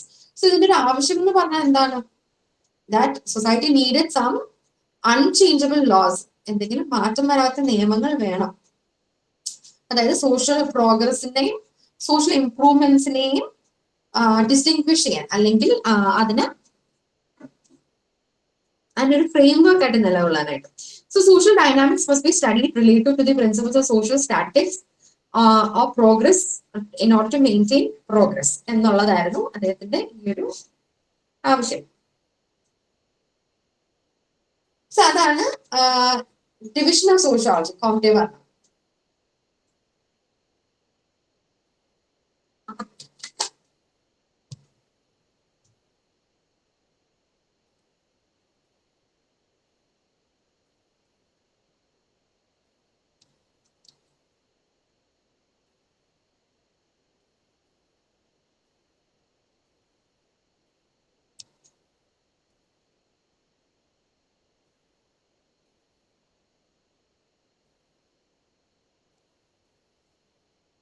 So അദ്ദേഹത്തിന്റെ ലേറ്റർ ലൈഫിൽ he was particularly in the system of positive polity. Comte moved beyond a purely intellectual positivism toward a more moral and spiritual system. So അദ്ദേഹം later on അദ്ദേഹം ഈ ഒരു ഇതിൽ നിന്ന് കുറച്ചും കൂടെ മുന്നോട്ട് പോയിക്കൊണ്ട് അല്ലെങ്കിൽ അദ്ദേഹം ഒന്ന് ട്രാൻസിഷൻ ചെയ്തു. അതായത് അദ്ദേഹം പറഞ്ഞ പോസിറ്റിവിസം എന്ന് പറഞ്ഞാൽ പ്യോർലി ഇന്റലക്ച്വൽ ആയിട്ടുള്ള പോസിറ്റിവിസത്തിൽ നിന്ന് മാറിക്കൊണ്ട് അതിനൊരു മോറൽ ആൻഡ് സ്പിരിച്വൽ ആയിട്ടുള്ള ഒരു ആസ്പെക്റ്റും കൂടെ അദ്ദേഹം ഇൻട്രൊഡ്യൂസ് ചെയ്തു. സോ അദ്ദേഹത്തിന്റെ ഒരു പിന്നീട് ഉണ്ടായിരുന്ന ഒരു വർക്കാണ് സിസ്റ്റം ഓഫ് പോസിറ്റീവ് പോളിറ്റി. അതിലാണ് അദ്ദേഹം ഈ ഒരു ആശയം അല്ലെങ്കിൽ ഒരു ഷിഫ്റ്റ് കാണിച്ചത്. സോ ഇതിലുള്ള പ്രശ്നം എന്ന് പറഞ്ഞു കഴിഞ്ഞാൽ positivism provided intellectual order, it did not provide the moral and emotional cohesion necessary for society. So അദ്ദേഹം ആദ്യം പറഞ്ഞ പോസിറ്റിവിസം എന്ന് പറഞ്ഞു കഴിഞ്ഞാൽ എന്തായിരുന്നു, അത് പൂർണ്ണമായിട്ട് ഒരു ഇന്റലക്ച്വൽ വളർച്ച അല്ലെങ്കിൽ സയന്റിഫിക് പ്രോഗ്രസിനെ കുറിച്ചാണ് പറഞ്ഞിരുന്നത്. Rather it did not speak about മോറലായിട്ട് അല്ലെങ്കിൽ ഇമോഷണൽ കൊഹീഷൻ. സൊസൈറ്റിയുടെ ഈ രണ്ട് ഘട്ടങ്ങളെ കുറിച്ച്, ഈ തലങ്ങളെ കുറിച്ച് ഒരു സംസാരം ഇതിലില്ലായിരുന്നു. സോ അദ്ദേഹത്തിന്റെ ദ റിലിജിയൻ ഓഫ് ഹ്യൂമാനിറ്റി എന്ന് പറയുന്ന അല്ലെങ്കിൽ this was A secular religion, അദ്ദേഹം ഡിസൈൻ ചെയ്ത ഒരു മതമാണ് ഈ റിലിജിയൻ ഓഫ് ഹ്യൂമാനിറ്റി എന്ന് പറയുന്നത്. സോ അദ്ദേഹം ഇതിനൊരു സൊല്യൂഷൻ ആയിട്ടാണ് കണ്ടത്. അതായത് നമ്മൾ തിയോളജിക്കൽ സ്റ്റേജിൽ കാണുന്ന ആ ഒരു ട്രഡീഷണൽ കത്തോളിസിസം അതിനെ റീപ്ലേസ് ചെയ്ത് ട്രഡീഷണൽ തിയോളജിക്കൽ സ്റ്റേജിലുള്ള ട്രഡീഷണൽ കത്തോളിസിസവും ആൻഡ് ഈ ആബ്സ്ട്രാക്ട് മെറ്റഫിസിക്കൽ സ്റ്റേജിൽ പറയുന്ന ആബ്സ്ട്രാക്ട് ആയിട്ടുള്ള എൻറ്റിറ്റീസിനെ റീപ്ലേസ് ചെയ്യാനായിട്ടുള്ള ഒരു സൊല്യൂഷൻ ആയിട്ടാണ് അദ്ദേഹം ഈ ഒരു മതം സൃഷ്ടിച്ചു. അതായത് അതിന്റെ പേരെന്ന് പറഞ്ഞാൽ the religion of humanity. So അതിന്റെ പ്രത്യേകതകൾ എന്താണ്? God was replaced by humanity. God എന്നുള്ള ഒരു ആശയം ഇതിലില്ല. ഈ റിലിജിയൻ ഓഫ് ഹ്യൂമാനിറ്റിയിൽ ഗോഡ് എന്ന് പറഞ്ഞു കഴിഞ്ഞാൽ ഇല്ല. പകരം എന്താണ്? That was replaced with humanity. ആ ഹ്യൂമാനിറ്റീനെയാണ് ഗ്രാൻഡ് ബീയിങ് ആയിട്ട് പറയുന്നത്. ആൻഡ് പ്രീസ്റ്റ്ഹുഡ് എന്നുള്ള ഐഡിയ മാറിക്കൊണ്ട് scientific sociologist became the secular priest. So ഇവിടുത്തെ പ്രീസ്റ്റുകൾ എന്ന് പറഞ്ഞാൽ ആരാണ്? സയന്റിഫിക് ആയിട്ടുള്ള സോഷ്യോളജിസ്റ്റ്. ആൻഡ് അവര് എന്ത് തരത്തിലുള്ള പ്രീസ്റ്റ് ആണ്? The secular priest. അതായത് മോറൽ ലീഡേഴ്സ് ആണ്, എഡ്യൂക്കേറ്റേഴ്സ് ആണ്. ആൻഡ് ഇതും കമാൻഡ്മെന്റ്സ് മുന്നോട്ട് വെച്ചു. അതായത് ലിവ് ഫോർ അതേഴ്സ്, അൾട്രൂയിസ്റ്റിക് ആയിട്ടുള്ള, അതായത് സ്വയം വെടിഞ്ഞുകൊണ്ട് മറ്റുള്ളവർക്ക് വേണ്ടി ജീവിക്കുക എന്നുള്ളൊരു ഐഡിയോളജി ആയിരുന്നു ഉണ്ടായിരുന്നത്. ആൻഡ് ഇതിന്റെ ഒരു മോട്ടോ എന്ന് പറഞ്ഞാൽ love as it's fundamental promise, order as it's foundation and progress as it's goal. That was his ideology. So the consequence എന്തായിരുന്നു? ഇതുകൊണ്ട് എന്ത് സംഭവിച്ചു? This move away from the pure science cost him many disciples. So അദ്ദേഹം ഈ ഒരു എന്താ പറയാ, അദ്ദേഹം അദ്ദേഹത്തിന് ആ ഒരു ആശയം അല്ലെങ്കിൽ ആ ഒരു സയന്റിഫിക് ഇത് അദ്ദേഹത്തിൽ നിന്ന് വിട്ടുപോയി. ഈ ഒരു റിലിജിയൻ ഓഫ് ഹ്യൂമാനിറ്റി വന്നപ്പോഴത്തേക്ക് അദ്ദേഹം അതിന് മുമ്പായിട്ട് എന്താണ് ചെയ്തത്? He was trying to establish a scientific discipline കൊണ്ടുവരാൻ ശ്രമിച്ചിട്ടിരുന്നതാണ്. സോ അദ്ദേഹം ആ ഒരു പ്യുവർ സയൻസിൽ നിന്ന് മാറിപ്പോവുകയും അദ്ദേഹം ഒരു എന്താ പറയാ, ഒരു ഇന്റലക്ച്വൽ കൺഫ്യൂഷനിലേക്ക് പോയി. ആൻഡ് അതുകൊണ്ട് തന്നെ അദ്ദേഹത്തിന്റെ കീഴിലുണ്ടായിരുന്ന പല സ്കോളേഴ്സ് അല്ലെങ്കിൽ ഡിസൈപ്പിൾസ് അദ്ദേഹമായിട്ട് സെപ്പറേറ്റ് വേസ്. പക്ഷെ ഇതെന്ത് ഹൈലൈറ്റ് ചെയ്യുന്നു? It highlights how deeply Comte was concerned with the ultimate moral and political application of his sociological principles. So അദ്ദേഹത്തിന്റെ ആ ഒരു സോഷ്യോളജി ആയിട്ടുള്ള ഒരു ഒബ്സെഷൻ അല്ലെങ്കിൽ അദ്ദേഹം obviously he's the father of sociology. അപ്പൊ അദ്ദേഹത്തിന് ആ ഒരു ഡിസിപ്ലിനെ എന്താ പറയാ, ഒരു പ്യുവർ സയൻസ് ആയിട്ട് എസ്റ്റാബ്ലിഷ് ചെയ്യുക അല്ലെങ്കിൽ വെരി എഫക്റ്റീവ് ആയിട്ടുള്ള ഡിസിപ്ലിൻ ആയിട്ട് എസ്റ്റാബ്ലിഷ് ചെയ്യാന്നുള്ള അദ്ദേഹത്തിന്റെ ഒരു അറ്റംപ്റ്റ് ആണ് നമ്മളിവിടെ മനസ്സിലാക്കേണ്ടത്. So summarize ചെയ്ത് പറയുകയാണെങ്കിൽ he was the one who coined the term sociology and thus he is known as the father of sociology, and he established the importance of scientific method in studying society. So society-നെ ഒരു scientifically പഠിക്കണം എന്നുള്ള ഒരു ആശയം തന്നെ മുന്നോട്ട് വെച്ച അദ്ദേഹമാണ്. And positivism ആയിരുന്നു അദ്ദേഹത്തിന്റെ മാർഗം അതിനായിട്ട്. And provided the first grand overarching theory of social development. So അദ്ദേഹമാണ് obviously being the father of sociology, he gave the first grand theory, law of 3 stages. അദ്ദേഹത്തിന്റെ ഈ ഡിവിഷൻ ഓഫ് സോഷ്യോളജിയും എല്ലാം is part of that. So അദ്ദേഹത്തിന്റെ ഈ law of 3 stages പലപ്പോഴും criticize ചെയ്യപ്പെടാറുണ്ട്, that for assuming a single inevitable linear path of development culminating in his own society of philosophy. So അദ്ദേഹത്തിന്റെ ഒരു സ്വന്തം സൊസൈറ്റി, അദ്ദേഹത്തിന്റെ ഒരു സ്വന്തം ഇന്റലക്ച്വൽ ഐഡിയയിൽ നിന്ന് ഒതുങ്ങിക്കൊണ്ട് ആയിപ്പോയി എന്നുള്ള ഒരു ക്രിറ്റിസിസം ഉണ്ട്. അതായത് ഒരു ലീനിയർ ആയിട്ടുള്ള ഒരു ഇന്നോവേറ്റബിൾ ആയിട്ട് ഒരു സൊസൈറ്റി എന്ന് പറയുമ്പോൾ അദ്ദേഹം പറയുന്ന ഈ 3 സ്റ്റേജസിൽ കൂടെ കടന്നു പോയിട്ട് പോസിറ്റീവ് സ്റ്റേജിൽ എത്തും എന്നുള്ള അദ്ദേഹത്തിന്റെ ആ ഒരു ഫിലോസഫിയിൽ ഒതുങ്ങിപ്പോയി എന്നുള്ള ഒരു ക്രിറ്റിസിസം ഉണ്ട്. And over emphasis on intellect, അതായത് എന്താ പറയാ കൂടുതലും, അല്ലെങ്കിൽ ഇപ്പൊ സൊസൈറ്റി എന്ന് പറയുമ്പോഴത്തെ എന്താണ്, നമ്മൾ മനുഷ്യരെയാണ് പഠിക്കുന്നത്, സൊസൈറ്റി ആയതുകൊണ്ട് തന്നെ ആ ഒരു ഡൈനാമിക് നേച്ചറിനുള്ള ഒരു പരിഗണന അവിടെ കുറവാണ്. There is too much inference on the intellectual evolution. That intellectual evolution ആണ് മനുഷ്യരുടെ എല്ലാ സൊസൈറ്റിയുടെയും സോഷ്യൽ ഫിനോമിനയുടെയും എല്ലാത്തിന്റെയും ഡ്രൈവിംഗ് ഫോഴ്സ് എന്നുള്ള ഒരു ഓവർ എംഫസിസ്, അതും ഒരു ക്രിറ്റിസിസം ആണ്. ആൻഡ് അദ്ദേഹത്തിന്റെ അവസാന തലങ്ങളിലേക്ക് വന്നപ്പോഴത്തെ റിലിജൻ ഓഫ് ഹ്യൂമാനിറ്റി അദ്ദേഹം കണ്ടുപിടിച്ച റിലിജിയൻ ആണ്.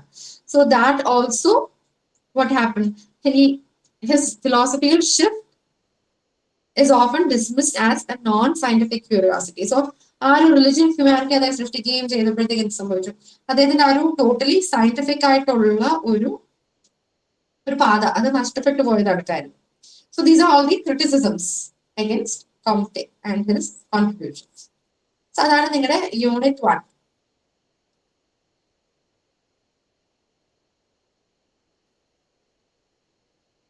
പറഞ്ഞ കാര്യങ്ങൾ ക്ലിയർ ആണോ? എന്തെങ്കിലും ഉണ്ടെങ്കിൽ ചോദിക്കാം. നിങ്ങൾക്ക് നാളെയും ക്ലാസ് ഉണ്ട്, 11 മണിക്കാണ് രാവിലെ. പറഞ്ഞു. കോംറ്റെയുടെ സമൂഹപഠന സിദ്ധാന്തത്തിലൂടെ സമൂഹത്തിന്റെ വർത്തമാനത്തെയും ഭാവിയെയും പ്രവചിക്കാൻ പറ്റുന്നു. ഇത്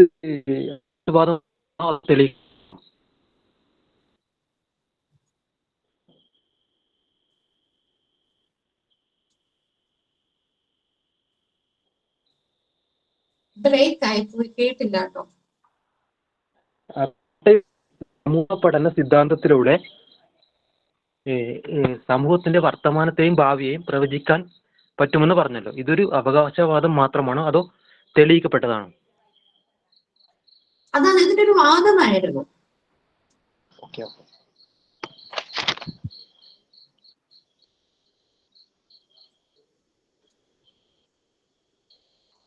അതൊരു വാദം മാത്രമാണെങ്കിൽ ഈ പഠനം കൊണ്ട് എന്താ പ്രസക്തി? പോസിറ്റിവിസം അദ്ദേഹം പറയുന്നത് പൂർണ്ണമായിട്ട് ആപ്ലിക്കബിൾ അല്ല. അതിന്റെ ലേറ്റർ ഓൺ പോസിറ്റിവിസത്തിൽ നിന്നാണ് സോഷ്യോളജി തുടങ്ങിയത്. ഇതിന്റെ ഇമ്പോർട്ടൻസ് അല്ലെങ്കിൽ ഇതിന്റെ പ്രാധാന്യം എന്താണെന്ന് ചോദിച്ചു കഴിഞ്ഞാൽ ലേറ്റർ ഓൺ അതിന്റെ പോരായ്മകൾ മനസ്സിലായിക്കൊണ്ട്, ഇന്നലത്തെ ക്ലാസ്സിൽ ഇല്ലായിരുന്നല്ലോ, ഇന്നലത്തെ ക്ലാസ്സിൽ ഉണ്ടാക്കിയത് മനസ്സിലായി. ഇന്റർപ്രിറ്റിസം,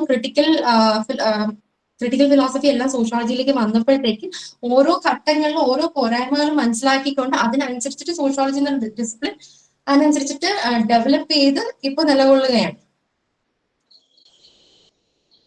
ആൻഡ് ഇപ്പൊ പ്രഡിക്റ്റബിൾ കപ്പാസിറ്റി ഉണ്ട്. അതായത് ഇപ്പൊ ഒരു തിയറി, ഇപ്പൊ നമുക്ക് ക്രൈമിനെ കുറിച്ച് പഠിക്കുന്ന തിയറീസ് ഉണ്ടെങ്കിൽ നമ്മൾ ന്യൂമറിക്കലി പോസിറ്റിവിസം ഉപയോഗിച്ചുകൊണ്ട് തന്നെ ആ ഒരു മിക്സ്ഡ് ആയിട്ട്, അതായത് പ്യോർലി ന്യൂമറിക്കൽ മാത്രമായിട്ടല്ല, പ്യോർലി പോസിറ്റിവിസം മാത്രമായിട്ടല്ല, നമ്മൾ മിക്സ്ഡ് ആയിട്ട് ക്വാളിറ്റേറ്റീവ് ഇൻഫറൻസസും കൂടെ വെച്ചുകൊണ്ട് പഠിക്കുകയാണെങ്കിൽ അതൊരു സ്ട്രെങ്തൻ ചെയ്തുകൊണ്ട് നമുക്ക് പ്രഡിക്റ്റബിൾ കപ്പാസിറ്റി ഇപ്പൊ ഉണ്ടല്ലോ.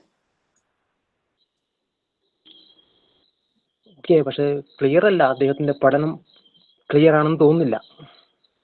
അതാ ആംബിഗ്വിറ്റി ഉണ്ട്. അതെന്താണ് പറഞ്ഞത്, അദ്ദേഹം ആ ഒരു അദ്ദേഹത്തിന്റെ ഒരു സമൂഹം എന്ന് പറയുന്നത് വ്യക്തികൾ ചേർന്നതാണ്. അപ്പോ സമൂഹം എന്ന് പറയുന്നത് വ്യക്തികൾ ചേർന്നാണല്ലോ. അപ്പൊ സമൂഹത്തെ പഠിക്കണം, നമ്മൾ ആദ്യം വ്യക്തിയെ തന്നെ പഠിക്കണം, എന്നാലേ സമൂഹത്തെ പഠിക്കാൻ പറ്റും.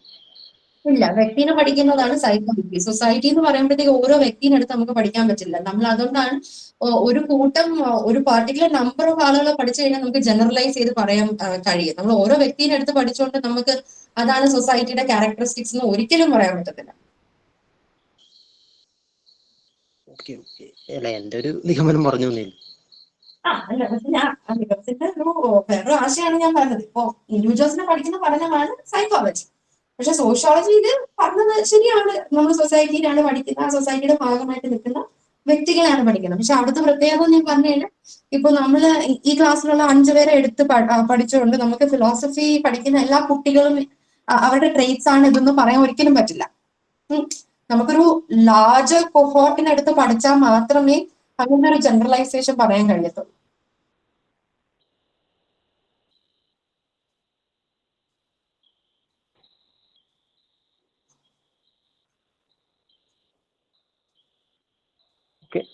ഓക്കെ, പറഞ്ഞ ക്ലിയർ ആണെന്ന് ഞാൻ പ്രതീക്ഷിക്കുന്നു.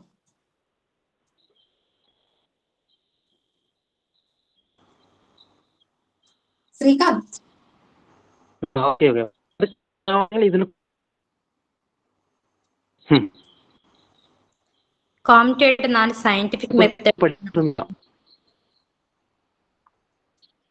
കോംപ്റ്റഡ് 4 സയന്റിഫിക് മെത്തേഡ്സ് ഒന്നുകൂടെ പറയോ?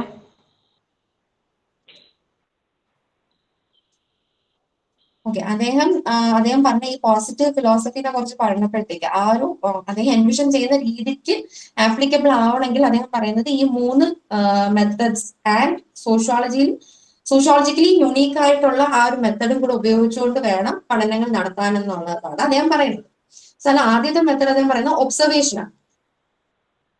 സോ അതിൽ ഒബ്സർവേഷൻ പറയുമ്പോഴത്തേക്ക് നമ്മൾ ഒരു എക്സിസ്റ്റിംഗ് തിയറീനെ മുന്നിൽ നിർത്തിക്കൊണ്ട് വേണം ഒബ്സർവേഷൻ നടത്താനായിട്ട്. അതായത് നമ്മൾ ആ ഒരു പെർട്ടിക്കുലർ തിയറി ഗൈഡ് ചെയ്യുന്ന കാര്യങ്ങൾ മാത്രമേ നമ്മൾ ഒബ്സർവേഷന്റെ ഭാഗമാക്കാൻ പാടുള്ളൂ. അതായത് purely it must be guided by that theory or social phenomena. രണ്ടാമതായിട്ട് അദ്ദേഹം പറയുന്നത് എക്സ്പെരിമെന്റേഷൻ ആണ്. എക്സ്പെരിമെന്റേഷൻ എന്ന് പറയുമ്പോൾ ഈ പറഞ്ഞ പോലെ നമ്മൾ സൊസൈറ്റിയിലാണ് പഠിക്കുന്നത്, നമുക്ക് സയൻസിൽ നടക്കത്ത എക്സ്പെരിമെന്റ്സ് പോസിബിൾ അല്ല. അതുകൊണ്ട് തന്നെ എന്താണ് സോഷ്യൽ സയൻസിൽ നമ്മൾ കൺട്രോൾഡ് ആയിട്ടുള്ള ഒബ്സർവേഷൻസ്, എക്സ്പെരിമെന്റ് തന്നെയാണ് ഉദ്ദേശിക്കുന്നത്, കൺട്രോൾഡ് ആയിട്ടുള്ള ഒബ്സർവേഷൻസ് ആണ് എക്സ്പെരിമെന്റേഷന്റെ ഭാഗമാക്കുന്നത്. അതായത് നമ്മൾ ഒരു സൊസൈറ്റി, ഒരു യുദ്ധം നടക്കുന്ന ഒരു സാഹചര്യം ആലോചിക്കുക. സോ ആ യുദ്ധത്തിന് മുമ്പായിട്ട് സൊസൈറ്റി എങ്ങനെയായിരുന്നു എന്നുള്ളൊരു ഐഡിയ നമ്മൾ എടുക്കണം. ആൻഡ് വാറിന് ശേഷം എങ്ങനെയാണ് ആ ഒരു സൊസൈറ്റി മാറിയതെന്നുള്ളത്, അതാണ് പറഞ്ഞത്. ആ കൺട്രോൾഡ് ഒബ്സർവേഷൻ ഉദ്ദേശിക്കുന്നത് അതാണ്. അതായത് ഒരു പെർട്ടിക്കുലർ ഇവന്റിന് മുമ്പായിട്ടും അതിന് ശേഷവും സോഷ്യൽ കണ്ടീഷൻസ് എങ്ങനെ മാറി അല്ലെങ്കിൽ എങ്ങനെ ആയിരുന്നു എന്നുള്ളത് പഠിക്കുക. ആൻഡ് കമ്പാരിസൺ എന്ന് പറയുമ്പോഴത്തേക്ക് സൊസൈറ്റികൾ തമ്മിലുള്ള കമ്പാരിസൺ നടത്തുക എന്നുള്ളതാണ്. അത് ആ കമ്പാരിസൺ എന്ന് പറയുമ്പോൾ ഇറ്റ് ക്യാൻ ബി ഹ്യൂമൻ സൊസൈറ്റിയും ആനിമൽ സൊസൈറ്റി ആയിട്ടുള്ള കമ്പാരിസൺ ആകാം, അല്ലെങ്കിൽ സൊസൈറ്റികൾ തമ്മിലുള്ള കമ്പാരിസൺ ആകാം, അല്ലെങ്കിൽ പല കാലഘട്ടത്തിൽ പല സമയങ്ങളിൽ നിലനിന്നിരുന്ന സൊസൈറ്റി. അതായത് നമ്മളിപ്പോ മനുഷ്യർ ഒന്നു ചേർന്ന് താമസിക്കാൻ തുടങ്ങിയപ്പോഴത്തെ എന്താണ് പ്രിമിറ്റീവ് സൊസൈറ്റി ആയിരുന്നു. സോ ആ പ്രിമിറ്റീവ് സൊസൈറ്റിയിൽ നിന്ന് അറ്റ് പ്രസന്റ് നമ്മൾ നിൽക്കുന്ന ക്യാപിറ്റൽ സൊസൈറ്റിയിലേക്ക് വരുമ്പോഴത്തേക്ക് ഉള്ള കമ്പയർ ചെയ്യാൻ നമുക്ക് പോസിബിൾ അല്ലേ. സോ അതാണ് വൺ മെത്തേഡ്. ഇനി ഹിസ്റ്റോറിക്കൽ മെത്തേഡ് ആണ് അദ്ദേഹം യുണീക് ടു സോഷ്യോളജി ആയിട്ട് പറയുന്നത്. സോ ഇത് സോഷ്യോളജിക്കലി നമ്മൾ ചെയ്യേണ്ട ഒരു കാര്യമാണ്. ഇവിടുത്തെ പ്രത്യേകത എന്ന് പറഞ്ഞു കഴിഞ്ഞാൽ നമ്മൾ ഹിസ്റ്റോറിക്കൽ കൾച്ചേഴ്സ് ആൻഡ് സോഷ്യൽ സ്ട്രക്ചേഴ്സിന്, അതായത് ഓരോ സമയവും ഓരോ കാലഘട്ടത്തിൽ നിലനിന്നിരുന്ന കൾച്ചറും സോഷ്യൽ സ്ട്രക്ചേഴ്സിനെയും നമ്മൾ എങ്ങനെ അതിന് മാറ്റം ഉണ്ടായി, ഏത് തരത്തിലാണ് ഇത് ഇവോൾവ് ചെയ്തതെന്നുള്ള ഒരു ലോഞ്ചിറ്റ്യൂഡിനൽ, അതായത് ഓവർ ടൈം നമ്മൾ പഠിക്കുകയാണ്. ആൻഡ് ആ ഒരു പഠനം വഴി അദ്ദേഹം പറയുന്നത് we may be able to discover laws of social development എന്നുള്ളത്. സോ ഇതാണ് അദ്ദേഹം പറയുന്ന 4 മെത്തേഡ്സ്. ക്ലിയർ ആയി?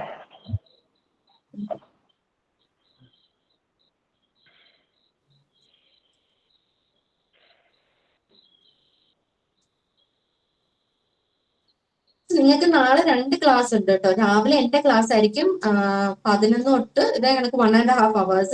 പിന്നീട് നിങ്ങൾക്ക് വീണ്ടും വൈകുന്നേരമാണ് ക്ലാസ്. അത് വേറൊരു നമ്മുടെ ടീച്ചറാണ് എടുക്കുന്നത്. സോ പരമാവധി എല്ലാവരും ജോയിൻ ചെയ്യാൻ ശ്രമിക്കുക. പറഞ്ഞതുപോലെ യൂട്യൂബിൽ ഈ ക്ലാസ് അപ്ലോഡ് ചെയ്യും, എന്നിട്ട് നിങ്ങൾക്ക് ഗ്രൂപ്പിൽ നിങ്ങൾക്ക് ഷെയർ ചെയ്ത് തരും.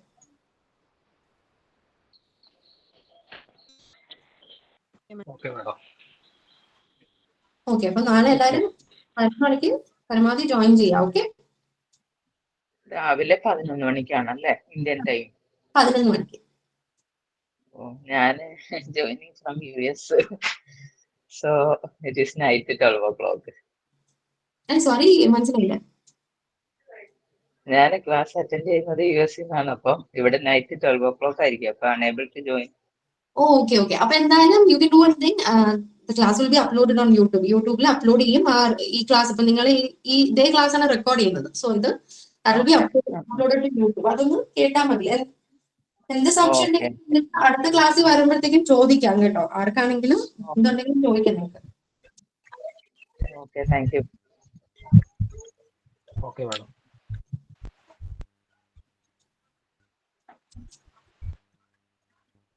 ഓക്കെ, അപ്പൊ നമുക്ക് വേറെ ഒന്നും ഇല്ലെങ്കിൽ ഐ തിങ്ക് നമുക്ക് വൈൻഡ് അപ്പ് ചെയ്യാം. മാം ഈ ഓരോ യൂണിറ്റിലും ഈ exam point of view light ചെയ്ത് എടുക്കാൻ പറ്റുന്ന ടോപ്പിക്സ് നമുക്കിപ്പോ എങ്ങനെ അറിയാൻ പറ്റും? കാരണം ഈ തിയറീസ് ഇങ്ങനെ എക്സ്പ്ലെയിൻ ചെയ്ത് പോവല്ലേ ചെയ്യുന്നത്. നമ്മളിപ്പോ ഇത് നമുക്ക് വരാം. അതായത് കോംപ്റ്റേഡ് ഇപ്പൊ നിങ്ങളുടെ സെക്ഷൻ ഡിയില് നിങ്ങൾക്ക് 10 മാർക്കിനൊക്കെ ചോദിക്കുന്ന എസ്സേയില് ഇത് മാത്രമായിട്ട് തന്നെ ചോദിക്കാം. അതായത് കോംപ്റ്റേഡ് കോൺട്രിബ്യൂഷൻസ് ടു സോഷ്യോളജി അല്ലെങ്കിൽ കോംപ്റ്റേഡ് പോസിറ്റിവിസത്തിനെ കുറിച്ച് ചോദിച്ചു കഴിഞ്ഞാൽ നിങ്ങൾക്ക് ഇതെല്ലാം എന്താണെന്നുള്ളത് ഫസ്റ്റ് ഓഫ് ഓൾ എഴുതണം നിങ്ങൾ. ആൻഡ് നിങ്ങളുടെ ക്രിട്ടിക്കൽ ആസ്പെക്ട് എന്താണെന്നുള്ളത് നിങ്ങൾ പറയണം. അതായത് വെറുതെ ഡിസ്ക്രൈബ് ചെയ്താൽ പോരാ.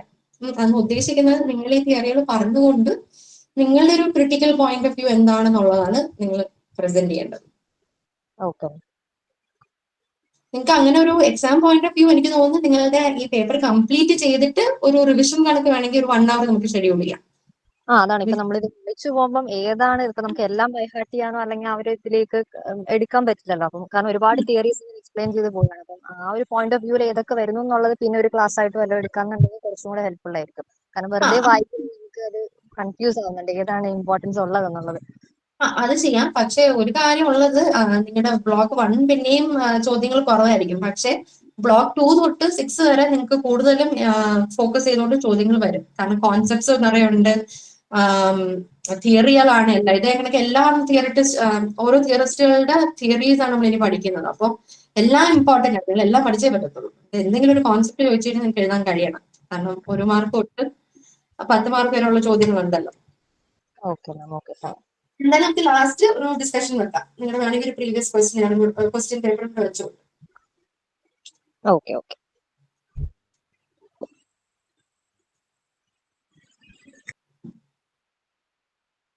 ഓക്കെ, അപ്പോൾ വേറെ സംശയങ്ങളൊന്നും ഇല്ലെങ്കിൽ will wind up for today. And നാളെ 11 o'clock എല്ലാവരും ജോയിൻ ചെയ്യാം. Okay, thank you. Thank you, ma'am. Thank you.